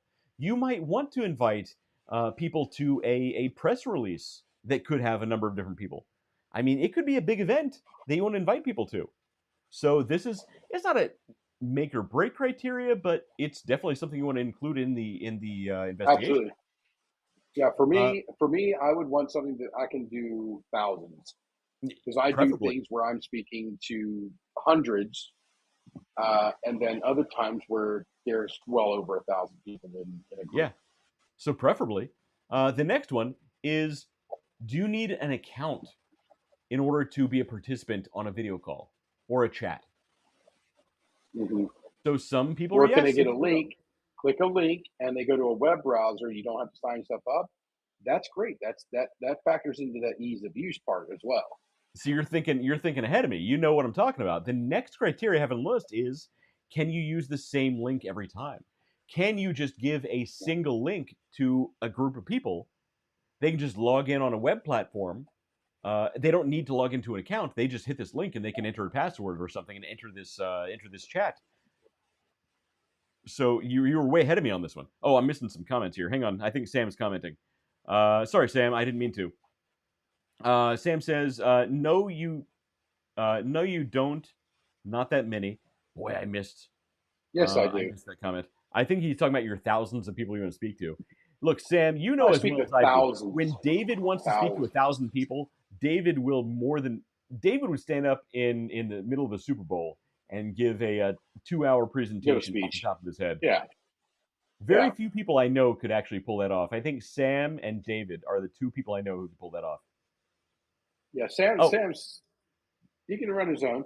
Then he says, use Zoom for that. Then use Zoom for that. Yeah. Well, so Sam, as you're going to see as we go through these, Zoom is on the list. It's not the top of the list, and there are some big drawbacks for Zoom. And then he says it's rare. I'm not sure he's talking about with rare, but something's rare. The steak at the Nude Steakhouse is rare. You don't overcook that bad boy. But David was way ahead of me with the same link every time. So the same link every time, that could be useful. That was part of my criteria, because there are some people who are not super tech savvy. You just want to shoot them a link and a password, say, hey, click this, enter this password, you're in. You don't have to have an account. You're good to go. And the final piece of criteria was security. How secure is this thing? Is this something that just anybody could hop on and join? Is this something that has very tip-top, state-of-the-art security? So that was the last piece of criteria. Oh, he says having over 50 people is rare. It is. We've done live events, you and I, David, and we know 50 people at a time is rare. But you never know. Yep. You might want to have more people. By the way, in certain of my stuff, getting 50 people is a lot. Right. So also other things that getting up there is not that hard to do. I want to throw this out. All of these are private groups, private chats, private video calls. Now, what we also I need to throw out there is, as far as streaming out to a larger audience on like YouTube and Facebook, you can do all of this for free using OBS. There's a platform called OBS that can do a screen capture. I've got it right here. Yep. So you could hop on literally any one of these and screen capture your video call with everybody involved and stream that out to Facebook, YouTube, Twitch, any place you want to go. So you could potentially have more than the maximum participants of the call itself viewing the call. But so yeah, there's always that option. And this is something that we will consider eventually when David and I grow into this other area of things that we're talking about. And by the way, all right, we've got to pause. Go ahead. We've got to pause for a second. I have pulled up WLAJLH.com. I can buy it right now, $12.99. WLAJ what? LH. We listen and judge like hell.com. I will let you buy that if you want. That's not my top URL. Yeah, I personally prefer unsafe spaces or unsafe space. But yeah, that's a tough one though. Those are up there. Those are premium. Those are up there in price. Definitely premiums. All right, so yeah, for what we're But where were you? We're talking about the future of the Underdog journey here. All right, so I'm not gonna break any news right now, but Dave and I are planning some changes and some things that may or may not come up eventually, um, which brought up this idea of when we do these other things, what platforms will we want to use? So that's sort of what brought this up. But also, I'm my personal company, Flashpoint Safety Systems.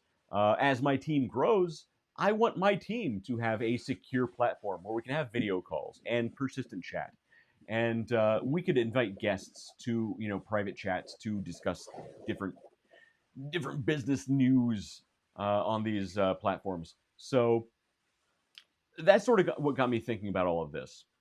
So if we're in a safe space right now, I guess we can jump in and discuss each one of these platforms. Some are familiar, some might not be familiar to some people. Hey, we listen and we judge like hell. Let's go. That's it. All right, so since I'm a big freaking nerd, I made a spreadsheet. I've seen this spreadsheet. I love a spreadsheet. Boy, I'm a nerd. All right. So I'm gonna. So this is very high level. I actually sent David an agenda with a million different bullet points on each one of these, the pros and the cons. I mentioned to him that we can fly through these. We can take our time, whatever we want to do. But these are the top. What is it? 7 platforms that I found that meet the essentials of what we're looking for. So I think we can run through these and sort of discuss the pros and cons of each if we want. What do you think, David? Let's go.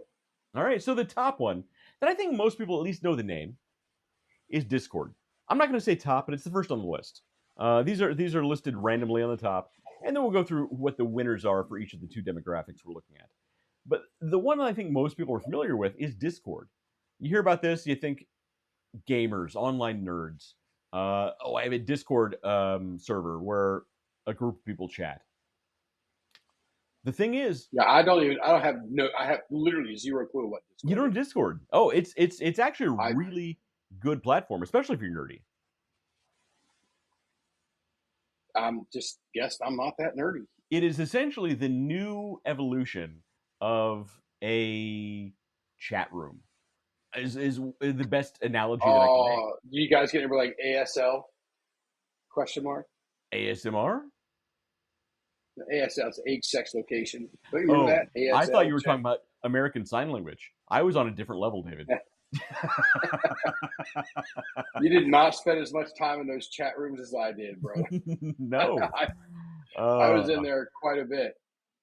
I love chat rooms. It sounds like you were in some very interesting chat rooms, David. It was. I mean, we're talking freaking 30 years ago, 30, 40, 20 years ago. David, the internet it was longer than 25 years ago. David, the Wayback Machine is a thing. People can look up exactly what you were doing back then. I'm just saying. Yeah, it had been 1996, 1997-ish. I mean, it's 30 years ago. 30 fucking years ago. Yeah, Sam says Discord is popular with your kids. Guarantee, David, your kids will know Discord. So Discord is basically the new version of a chat room. However, it has all the newer things. What's that? Datcord. You get Discord and Datcord. But I'm bummed. But no, it has a video chat. It has persistent chat, text chat. It's free, which is amazing. It's essentially you essentially get a micro server of a section of the internet that's all yours. You can make it private. You can make it public. You can make it invite only. It actually has really good security, relatively good security, that the FBI and or CIA may or may not have full access to. But it's a pretty good platform. I would say anybody who's pretty tech savvy, relatively tech savvy. If you're relatively tech savvy, Discord is a pretty good platform. Let's see, it's free. The length of video calls is unlimited. This is one of the very few options where you can have a 24-hour, 365-day live stream, and it's always live. It's always there. People can always log on. I have because I'm a big nerd. I have a series of aquariums and different animals living in different parts of my house. If I wanted to live stream my snapping turtle aquarium, I could have that on 24 hours a day, 7 days a week, 365 days a year, and people could view this thing anytime they wanted to through a Discord server. And there could be a chat attached to it. There could be admins who monitor these things. There could be a whole community built around this on the Discord. It also has an app. It has a desktop application as well. You don't just have to be on your phone. You don't have to just be on your laptop. The downside is only roughly about 25, maybe 30 people maximum can view a video stream at any given time. The bandwidth is relatively low. It's not perfect, but it exists. So I would say for like business use cases, Discord is not the best. Okay. But it has its place. It's not terrible. Same link every time. Let's say you had a Discord channel or account, and you have, a group of friends who they just want to hit the same link. They want to log in every time. Be able to join wherever they want. They can use the same link. They're good to go. Now, they do need an account. It's important to remember they do need an account, but they can use the same link every time. And security is not bad. 4 out of 5 stars for security. It can be hacked. It has been known to have been accessed very, very easily by government agencies. But the average Joe is typically not going to be able to hack your Discord account. So, they're pretty good. Not bad. Friend group, I'd say great. Okay. Business use cases, not the one I would go for. Okay. The next one is, and I can actually log on to any of these if you want to see any of these live. The next one is Microsoft. I absolutely do not want to see Teams. I'm good. Yeah, next one is Microsoft Teams free account. I have a love-hate relationship with Teams. Mostly hate. I think it's a good platform. But Microsoft Teams is notorious for its spyware. It is essentially spyware that you install on every device it is included on. Your phone, your laptop, your desktop. If it's a corporate Teams account, guess what? Your boss can see every keystroke. Every keystroke, as long as Teams is active. It doesn't even need to be open. They can see keystrokes in other platforms that you're on. I bet you didn't know that. You could have Teams I did. in the background on your laptop, and you can be in a completely different platform owned by a completely different company. If it's on the same machine, guess what? Your boss can see exactly what you're doing. Your boss can also see on Teams how active you are. If you're inactive for a predetermined amount of time, they can see if you haven't made a keystroke in 10 minutes, in 15 minutes. They'll get a little thing come up. Yep. Luckily, I don't have a boss that really. My job doesn't really glue me to a computer, so I've had bosses like luckily that. I don't have to worry about that. I've had bosses like that. I would lose my shit if somebody was like, "Hey, I see you haven't been active for 25 minutes." Yeah. I would make up something outlandish to tell them. I mean, absolutely outlandish. I'm like, it was my baiting time, bro. It's my baiting time. I'd pull straight up freaking idiocracy level insanity. That's what I was thinking of. I was thinking of what's the guy's name? Dax Shepard. Where the guy's not Dax Shepard. He's like, baiting. I'm baiting. Oh, damn it. He hits the toilet and it flushes because he's on the chair, the retired toilet. Oh, such a great movie. I mean, I would make them feel, I guarantee you, if they did it the first time, I will make it so wildly uncomfortable that they will absolutely never do it again. So I didn't mention to you, I might have mentioned to you, when I used to manage all of the corporate digital marketing and social media for a bank. I'm not going to say which bank. Look at my LinkedIn, it might be on there. Hang on, getting comments here. Tell them you ate lettuce. Tell you ate lettuce. That's funny. So I was managing all the corporate digital marketing and social media for a bank, and I was under this lady. She was based in Illinois, and I was in Columbus, the Columbus area, and I was using the restroom. I was in the facilities at the time, and apparently she must have called me. I wasn't even in there very long. It's like a normal length of time for what you got to do after lunch. And apparently she had called my desk, and I'm in there. And I start receiving these texts. Where are you? What's happening? What's going on? Is everything okay? And I'm not texting back from the toilet. I'm not that kind of guy. I don't do it. I don't believe in poop text. Not happening. So I finished doing what I got to do. I eventually get back to my desk, and I call him like, is everything okay? What's happening? She's like, I couldn't reach you. What's going on? And I'm like, and she's like, well, she's like, I couldn't reach you. What's happening? So I'm like, I was in the restroom. I wasn't there I was like a few minutes. Is everything okay? She's like, no. When I call you, you need to respond. I'm like, I was in the bathroom. She's like, no, I need to know where you are. If you need to take a break, I need to know where you are at all times. Like, first of all, I 100% guarantee you there's not an email emergency that requires that level of and I said this to her. I literally was like, I guarantee there's not an email emergency that requires that level of monitoring. I was in the bathroom. She's like, no, if you're I need to know where you are at all times. If you're not in the office, I need to know. I'm like, I was in the office. She's like, I couldn't reach you. I said this to the lady. A corporate banking environment. I was like, I was in the bathroom. I'm a grown adult. I'm not going to ask you if I can go use the restroom. I wanted to tell her I was taking a shit. I'm a grown adult. I'm not going to tell you when I'm going to take a shit. Do you want me answering the phone and you hear a big old turd plopping in the toilet? No. And the thing is, dude, you should have taken pictures and sent to her, talked about how hard you had to push, the consistency, the color, and then your meals that led to this. Perhaps tomorrow I might add a little more greens to my diet so I can increase my roughage, and maybe I won't have to press at a level 7. I can be at a level 4. Yeah, right? I mean, again, it's a little low today. What do you think?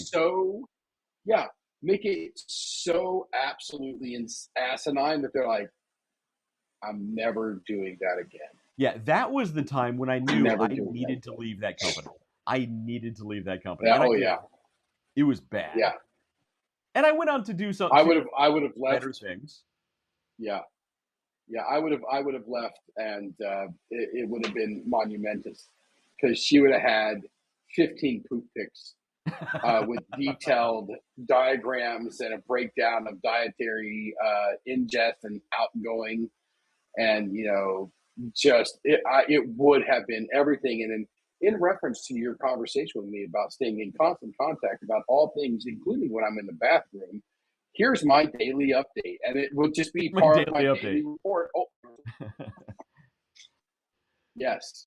Yeah. HR coming to me like, hey, why are you saying poop? Well, because she required me to update her on all this, and I asked specifically about bathroom time, and she said yes. Yeah, my exit interview was very colorful. I'll say that. I'm doing what I'm told. Yeah, exactly.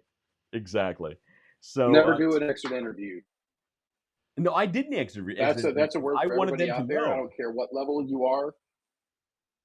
I wanted them to know precisely why I was leaving. Yeah.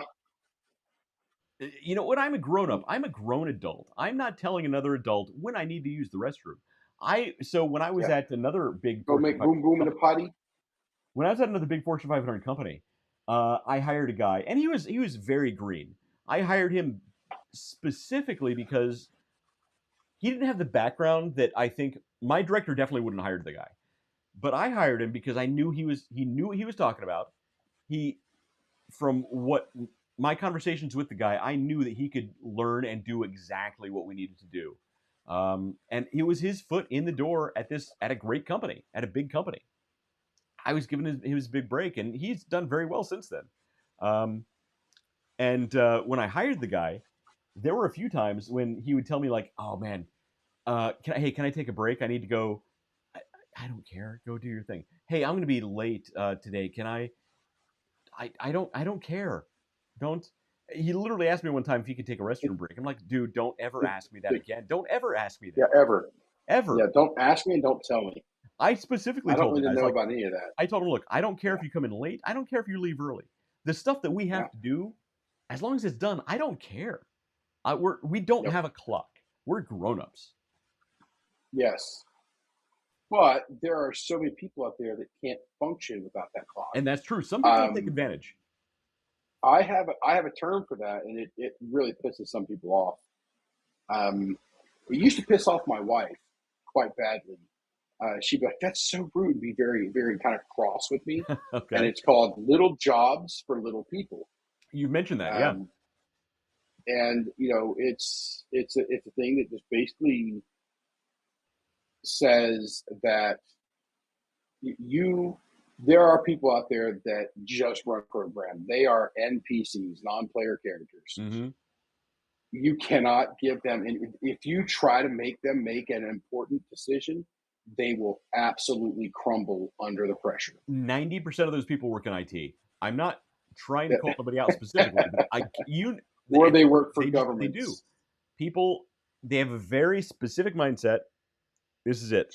This is their box. Yeah. You ask them for something like right here, they're like, I can't. They can't process the ability to be able to comprehend what's being asked for right here, because this is their box. If it's right here, they can't do it. It's right here, they can't do it. This they can do. Well, this is great. This is good for them. Yeah. All right. Yeah. So if it's Microsoft not in their Teams. box, if it's not in their box, you can do it. So Microsoft Teams, it's up there. It's good. It's account requires for participants. Yeah, the free account can log in, but it's not the greatest experience. But you can make it. The free account, not the best user experience. I've used it. It's fine. It's okay. They do limit you. So I have a paid version. Uh-huh. I have a paid version both for the company, and I have a paid version I've had for years. I have a paid version of Teams. Yeah, so they do limit you to 60-minute calls on the free version. On the free version. You can have up to 100 users on a video call at once, which is nice.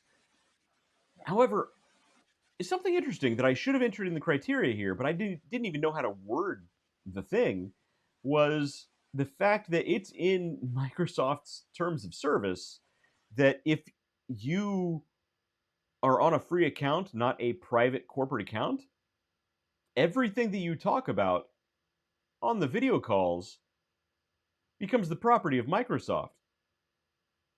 I'll bet most people don't know about that. That's interesting. So that was a really quick red flag for me as far as small business goes. We lost David. Until David comes back, I would say don't go with Microsoft unless Bill Gates is watching the show and he got really mad at David all of a sudden. Sam says he likes Teams. I like Teams where I can be on my customer's platform. Teams has its place. I am not necessarily a Teams hater altogether. It's not my favorite platform. David says waiting on host. David, I don't know what to tell you, man. I can't send you another link. The link is what the link is. I am maybe trying the browser if that's possible. Here he comes. David's back. All right. There we are. Yeah, I know comment says waiting on host, but I can't send another link. I have a single link. I like Teams where I can be on my customers' platforms. And you know what? Meeting your customers where they are, that makes a lot of sense, because if you're at a really big company and you have customers who also use Teams, meeting your customer where they are is not a bad thing. I will totally say that's not a bad thing. I'm not, David, you weren't online when I said this, I'm not a 100% Teams hater, but because of personal security, it's not my favorite thing. For corporate security, it's fine. There's one thing that I don't like about Teams. It's you got to have communication with your team, your company. You've got to be ways to communicate, right? Right. And none of us love to hear that song that plays that people are calling you. But that's the telephone. The thing I don't like about it is the preamble. And that is when somebody texts you, "Hey, you got a minute?" We all know that text. If this is our communications platform, just call me. Don't text me. If it's something that can be handled by textual communication, fine. But if it's something that needs a phone call, just freaking call me. Yeah. Don't ask, just call. If I can get to you, I'm going to get to you. If not, leave a message. I'll get back to you. But, that's it. Yeah, that's a big part of it. I don't like that. That's the part of it I don't like mainly.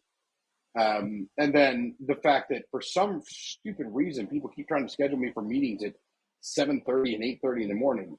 I put my time in. I used to have to do work overnights and 2, 3, 4 o'clock in the morning. And thank you so very much. I'm done with that. My day starts at 9 a.m. Right, exactly.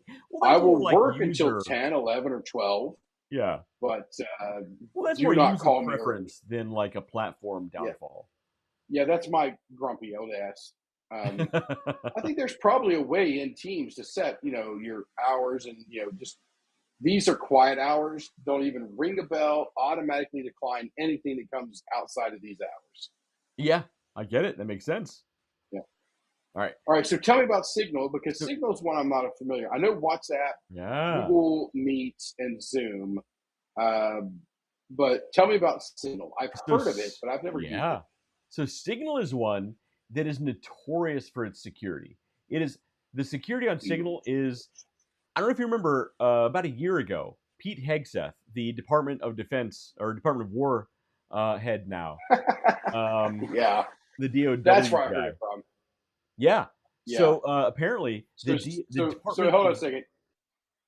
So Sam says Dave lives in Meta Messenger. That is true. David loves his Meta Messenger. You love I do. Facebook I Messenger. do, because it is a messenger app, is a message app that covers every phone that I have, every computer that I have. It's got that persistent, that perpetual message. Sure. I can text one thing over here. I can log on my computer. It'll be up. I love Facebook Messenger because of its flexibility. And there have been more than a few times I thought about canceling, and you're able to do this. Mm-hmm. Cancel your Facebook account and keep your Facebook Messenger account. That's true. So it's funny. I'm sure you hate this. The fact that I turned off my notifications for Facebook Messenger on my phone. So David's always sending Facebook things. I turned it off because I was getting so much from just random people. And I get so much spam on there. I get multiple spam comments on there a day, or people trying to reach out to me, trying to sell me this or that. Or I get a lot of, since I run a couple businesses on Facebook, I get a lot of people claiming to be meta data security people saying, oh, you need to change X, Y, and Z. Hey, click on this link to change these preferences. Otherwise, we're going to have to delete your whole account. So I was like, I hate all of this. I'm just turning off all notifications and just ignoring all of it. But David, yeah, you love your Facebook Messenger. You will Facebook message me more than you'll text message me.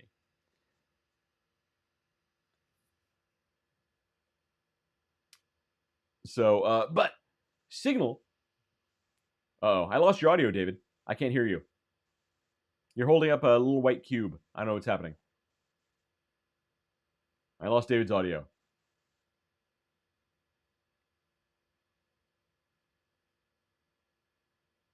I'm not sure what's happening. I had your audio a minute ago. Oh, he logged out. All right, he's going to try logging back in again. This is, again, another one of the downfalls of some of our video platforms that we currently use. So I will say, while we're waiting on David, we use a combination of video platforms. We use one. Here he is. And David's back. There is your audio. I hear it. Okay. Sorry about that. The AirPods last for just about 2 hours now. And they just were like, and we're done. And we're out. So I was going to say, one of the downfalls of our current video platforms are we use a couple different that are tied together. For the video streaming platform in general, we use something called Ecamm. What it does is it collects my video. It pulls in David's incoming video. We can use backgrounds and share other screens. And it collects all of this into this nice, neat little package. What this then does is we can send out a single video stream with all of these images and backgrounds and moving things to another platform called Restream. Now, Restream will then distribute to Facebook and YouTube and whatever other platforms we want simultaneously. So between these two, we have a couple different platforms trying to work together. Sometimes they work great, sometimes they don't, and more often than not, they don't because Ecamm loves to make changes to the platform and not tell anybody about it until they make the change. So last week, I didn't cuss you, but I cursed you a little bit because I didn't hear that part. back in the day, the last time I had to run solo, Restream was a little different, and they've been updates to Restream. Yeah, and I'm in there like we tried to start the cast like 3 or 4 times, and I'm like, wait a minute, there was something else you got to do in Restream, so I click a couple little toggle buttons, and then I hit go live, and I see it doing its boot up cycle and everything, and I'm like, all right, I think it's on. And then we could start seeing the stuff connect. So our opening last week was a little soft, but we did get through it. Because so I use you. So you use when we're doing this remote, you use the Ecamm.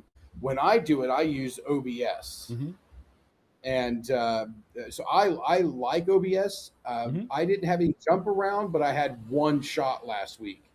So I'd like to experiment more with the flipping of screens to see if we can alternate sometimes. Yeah. So our future thing that we have planned, it will probably be a private chat, private group, small group of people, maybe even a large group of people. But occasionally we might want to stream and do something bigger where we go online and people can view and chat and have comments. And for that, using just OBS with a couple of maybe a single, one of 2 different plugins that I found for OBS should be able to do exactly what Restream does, completely free. So we can go over that another day or even another time privately. Yeah. So yeah, just with OBS and a plugin, we should hypothetically be able to cut out Ecamm and Restream altogether. That'd be great. That would be absolutely wonderful. Yeah, exactly. We have the most issues with those two. With Ecamm is the. It's as if they're changing stuff just to change stuff. Yep, that's exactly what it is. And that causes problems. Yep. So this is okay. I remember now that I had heard the word signal from a Signal chat for the Pete Hegseth, the Secretary of War. I don't want to say leaking, but putting some conversations up that perhaps didn't need to be in that specific chat. Right. So that's the thing. So Signal's security is so secure that the Department of Defense / Department of War uses this internally, even though they're technically not supposed to. The only reason those leaks came out about them using Signal is because somebody accidentally sent a link to I'll say, I'm not going to get into politics, accidentally sent a link to a reporter who then came out and wrote an article about how the Department of War was using Signal to host these chats and these video calls with top brass at the Pentagon. This is something so secure that top brass at the Pentagon use it. And I guarantee they still use it. They just don't talk about it. And they're more careful about who they send these links to. So Signal, as far as ease of use, it's excellent. It's great. It's free. If politicians can use it, some of the dumbest people on the planet, then right. Politicians and press can use it, then it's easy to use. Right. You can use it on desktop. You can use it on the mobile app. It has persistent chat, which is excellent. It can have up to 100 users. I'm sorry, up to 50 users on a single video call. But again, you can stream out if you want more. Unlimited length of those video calls, which is nice. You can have a 24-hour video call if you wanted to with 50 users. And you can use the same link every single time. Also, again, the top security, the best security you can possibly ask for. The only downside, if you can call this a downside, is you need an account to use it. That's it. And it's not the end of the world. It's not the ideal situation if you want to send a link to your grandma and you just want to click a link and log in. But it's not Yeah, the end of it's the world not. if you have a group of friends. So I don't mind if I want to create a chat that I want to use persistently, and even if I'm like, hey, this is more a business level Hmm? platform, more of an enterprise level platform. Um, if I want to use it personally, I can, but everybody has to have their account and log in. I agree with that. The fact that I Hmm? have to have a fucking account to order a goddamn pizza now, Right. that bugs me. So Like I just order a pizza. Let me punch in an address, give you a credit card, and move on with life. that's exactly it. So I actually want to go to the Signal website and show you something real quick, which I loved. All right. So Signal also, in addition to being completely free, they don't have any ads. I'll show you how they make their revenue, which is super cool. Donations, free for everyone. You can donate. You can personally donate to maintain Signal. Okay. They don't have Wikipedia has ads. that. They're not selling your data. It is as free can get. The whole point of the Signal platform is privacy and security. No ads, no trackers, whether it's the mobile app or the desktop app. Which again, I think is why the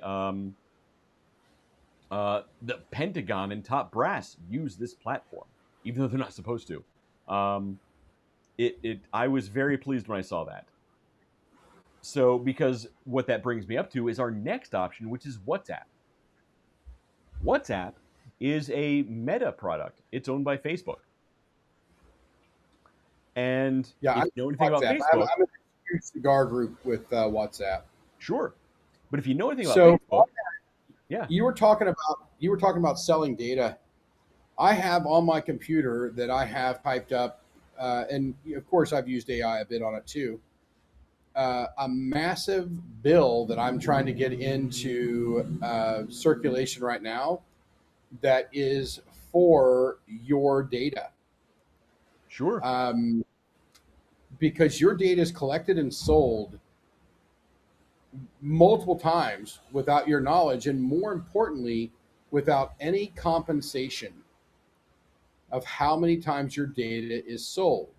So a company may collect your data once, but sell it 100 times and make money 100 times off of that. Yeah. So this bill would push 20% of all sales revenue, not profits.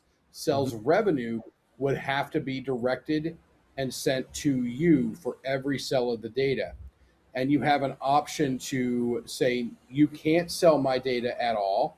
Mhm. An option that you can sell my data globally, but I get 20%. An option to say, hey, I don't want you to sell my data outside of the United States, and so on and so forth. And it's what's the name of it here? I think we came up Personal Data Compensation Act is the name of it. But it also restricts and enforces the Fourth Amendment um, of, for unlawful search by the U.S. government as well, because flock you, right? Ooh. Um, I have a lot of thoughts about Flock. oh yeah, indeed. But you're talking about security and safety, and the sale of data. This is the kind of shit I do in my spare time. So this is something I'm trying to get. I've got 20 people in the House, 20 people in the Senate that are targets for that. They lean this way. They have been part of things in the past, both sides or both sides of the aisle, as it were. So hopefully we can get some traction on this, Mhm. and and actually have something out there. Because wouldn't it be great to where all of a sudden you started getting a check for a few $100s every month, because you all would be absolutely stunned is the word I'm going to use about how much data that belongs to you is sold. Look, the old adage is if you don't see a product on a platform, you are the product, You are the which is product. Meta's philosophy, which is my concern with Very WhatsApp. WhatsApp is a Meta product. And on the surface, it looks great. It's free. It can have unlimited length of video calls. It can hold up to 32 viewers at a time on a video call, which isn't the best number, but it's not terrible. Yeah, you need an account to access it, but you can use the same link every time. On the surface, it looks great. It gives you like a WhatsApp phone number, essentially, where you can use it like a phone number. Yeah, I have a WhatsApp. I have two WhatsApps. I have one for personal use. Yeah. I have one for business use. One thing I will say is when you travel international for business, because phones don't work globally, a lot of them prefer to just use WhatsApp. Yeah. However, I will say on that same note, one thing I will say that I've personally seen every single time you see a spam email or a scam email or a cold scam contact on LinkedIn or any social platform, and the person has really broken English, and you're like, you're not really Nigerian Prince. 100% every single time they have a WhatsApp phone number they want you to call them on. WhatsApp, while it does have its great use cases, it can be used, it's a very good platform when used appropriately. It is just rife with scammers and spammers, and WhatsApp itself is stealing your data 100%. Zark Muckerberg, I know you're watching the show. Do better, man, because on the surface, WhatsApp looks great. I personally don't have it. If I worked for a big company where it was advantageous for me to have it, I would. It'd be fine. But it's not. I get the things here. Where's my WhatsApp? There it is. Hi, I'm Lucas. I'm a sales representative for Raching. Blah blah blah blah blah blah. Yeah. So I get them, and I Right. just throw them in the trash. Right. And you can filter it out like you do anything else, but boy, I don't want another thing that I have to constantly filter. That's just me. Yep. All right. So WhatsApp, it's not on the table for me, but it might be on the table for other people. It has its use cases, certainly. The next one on the list is something called Jitsi, JITSI, Jitsi Meet. And I hadn't heard of this before, but apparently it's a pretty good platform. It does video calls. It does not have persistent chat, which I found odd. It does have a a mobile and a desktop app that you can use for video calls. It's apparently super easy to use. Around 50 participants. From the research I've done, the more people that join a call, the more lag will be associated with that call specifically. So I think they have some server issues. These are running through China servers and all being recorded and metadata attached to it. So yeah, the more you have there, the harder it's going to be. Right. So so here's the good thing, though. Kind of a good thing. They do have a single URL for the group that you're on, and you don't need an account, unlike the others we talked about so far. That's great. You click a button that says, yes, I agree to terms and services. And when you do that, it's probably collecting so much data straight off your computer. Right. Exactly.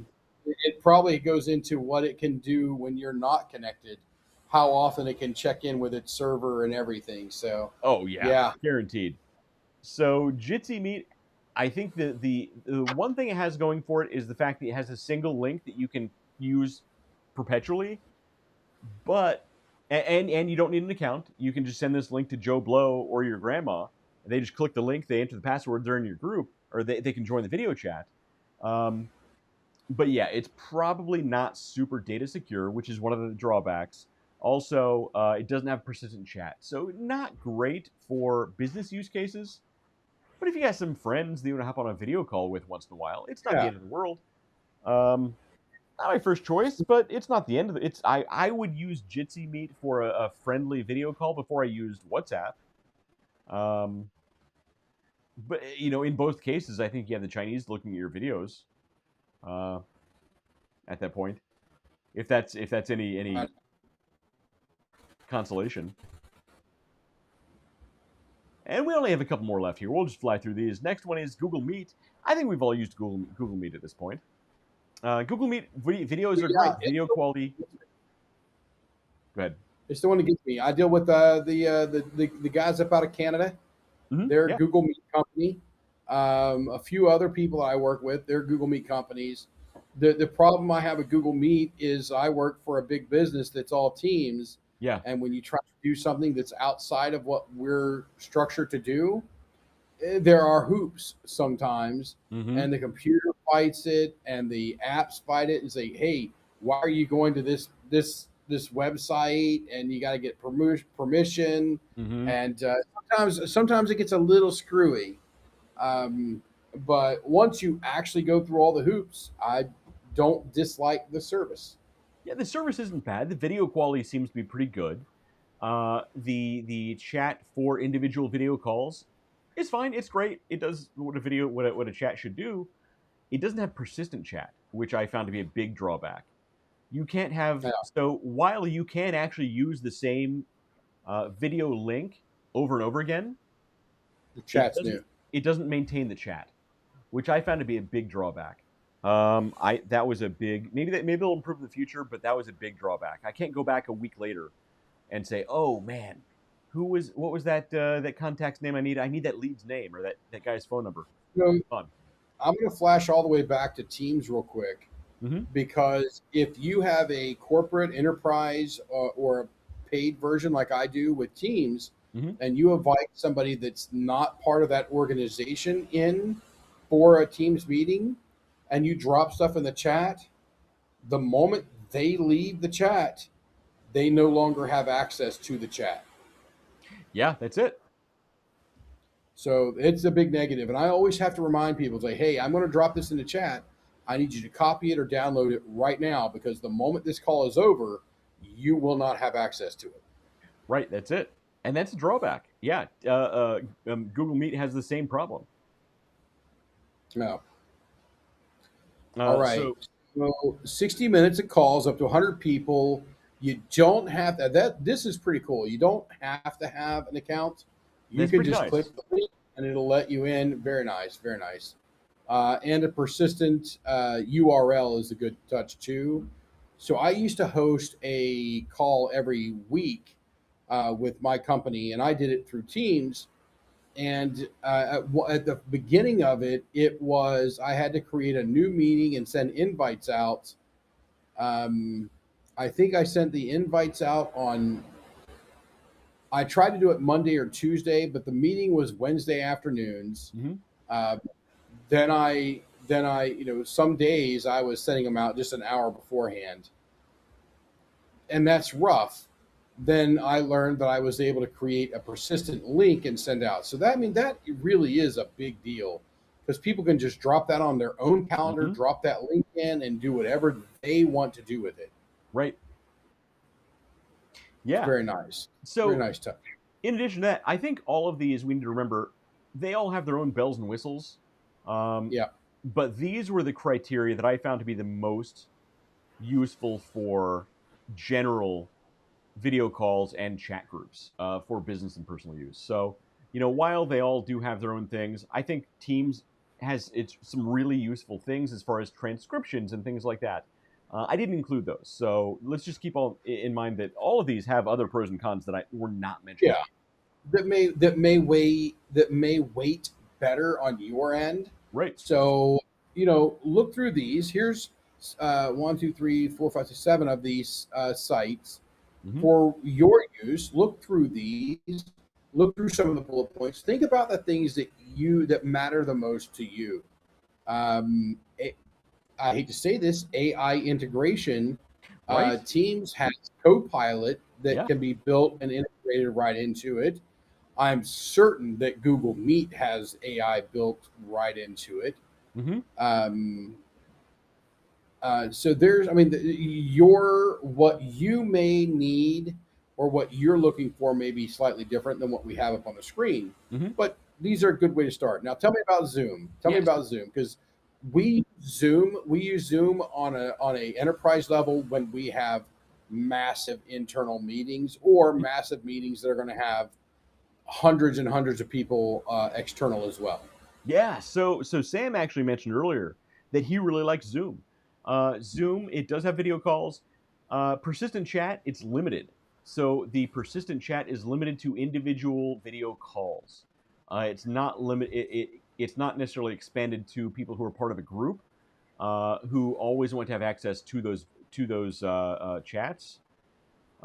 Similar to what we were just talking about with Teams Yeah. and Google Meet. It's very easy to use.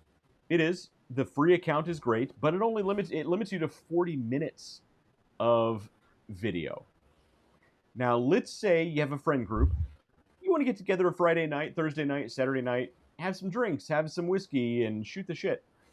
You're going to do that for more than 40 minutes. 40 minutes is an abnormally short amount of time. That's almost artificially a short amount of time. They set that time limit specifically because they want you to pay for their full account, which pisses me off. Yeah. That's the cusp of being able to be highly productive. Right. Although, if I worked for a company like Tesla, I would tell everybody we're using a free account of Zoom. Well, yeah. Or even if I paid enterprise level, I would tell them, hey, I'm on enterprise level, but I want 40-minute meetings, nothing more than that. Yeah. Companies like Tesla, where Elon Musk specifically said any meeting that lasts more than 15 minutes needs to be canceled. We're not doing anything longer than 15-minute meetings. This is our time limit. It's great. But for real world use cases, 40 minutes is very short. David, we spend more than 40 minutes saying hello. Yeah, 40 minutes, man. I can talk 40 minutes fighting the dandelions in my front yard. Right. Yeah. It can use up to 100 users, though, on a video call, which is nice. That's a big number. For a free. For the free account. You don't need an account to log in, which is, again, big bonus. I think that's great. And it can have a persistent link over time. So as long as you set it up ahead of time to have a solid link, you can use the same link every single time. So that's a bonus. Security on Zoom, I've never heard any complaints from it, so I think security is pretty good. Yeah. It's not my personal favorite because of my personal druthers and my own gripes, especially about the time limit. But it's not bad. It's not the end of the world. It had pros and cons like everything else. You know what I mean? So, I do. All those things considered, I sort of rated these as far as what I think would be the best in general. So, and this is a big generality. Do your own homework. Find out what's going to work best for you, whether it's a personal friend group or a business use case. If your group is relatively tech savvy, I think Discord has a lot of pros going for it. I think it has more pros than cons. I think Discord's biggest con is it's a bit of a technical hurdle to get over. So if you got a lot of people who don't really want to learn a new platform, the ins and outs, not the way I would go. But if you got a group of 20-somethings, some Zoomers in the group that don't mind, go with Discord. It does almost everything you're going to want to do. My personal favorite, I did put this at number 2, is Signal. It's my personal favorite because I favor security over all else.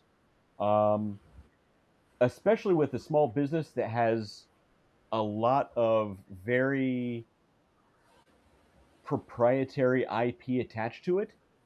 Signal is important. And the Chinese would love to get a hold of it. Right. I showed their URL a minute ago. Security is Signal's number one goal. They are privately funded. They take donations to fund the platform, for Pete's sake. They're not taking Chinese money. They're not taking CIA money. This is something that top government brass uses for their own chats. It's that secure. So it's my personal favorite. It does just about everything that I would want to do. The only drawback that I can find with Signal is that you do need an account to use it. But the desktop and the mobile apps are impeccable. Beyond that is something called Jitsi. It's probably Chinese owned. Um, the biggest thing it has going for it is the fact that you don't need an account to use it, and it does have the persistent link over time. However, it doesn't have persistent chat over time, which is a big, big drawback. Um, if you're looking for a friend group where you want to have like, hey, let's have this persistent chat group.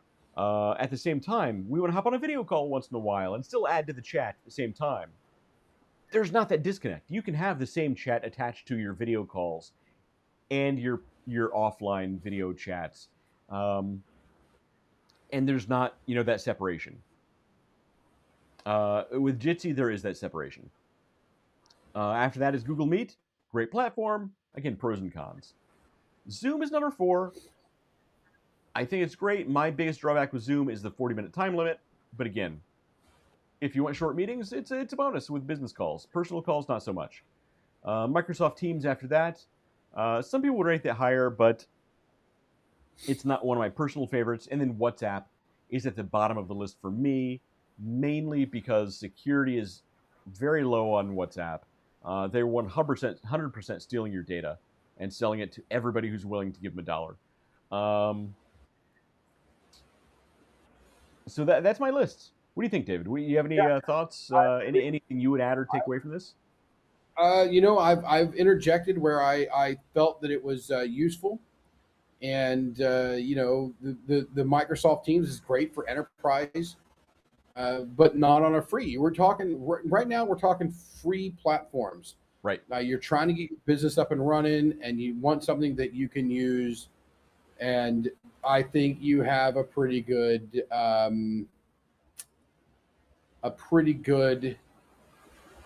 handle on this from a free standpoint. It doesn't cost a whole lot for Microsoft Teams to get kind of into it, or the Microsoft ecosphere. So I might have that one a little higher. But again, we have to remember what we're talking about. We're talking about offering small businesses the tools that enterprise level businesses use at free or next to free as we can possibly find for everyone. So while yes, there are going to be platforms out there that, oh yeah, for $1,000 a month, we can do all of this and so much more. Well, yeah, for $1,000 a month, we're trying to show you how to do this and manage it and keep it secure with say Discord there or Signal, and also you keep it free. So yeah, like it. I think we did a great job. I think you did an amazing job laying this out. We've already covered that. Hey, the bullet points that are on here, those columns, those are the things that are important to West, that are important to us here at Underdog Journey, and kind of what we're going to be doing next.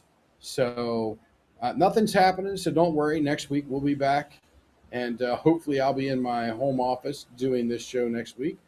But let's wrap up tonight. It is 12:30, so even with the late start, me being on a boat in the middle of the freaking ocean out here in the Bahamas, we still knocked out 2.5 hours like it was nothing. Oh, so we could go for another hour if we wanted to.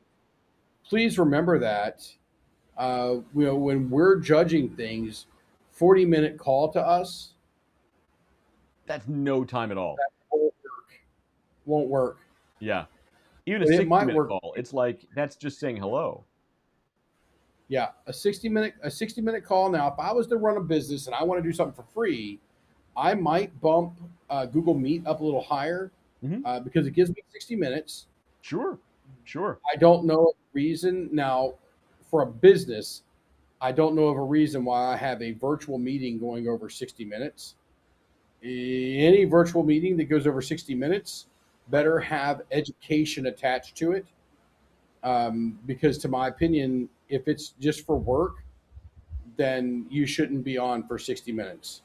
Right. So look, I will admit, I have a free Google Meets account, Google account. I have a free Zoom account. I have a free Teams account.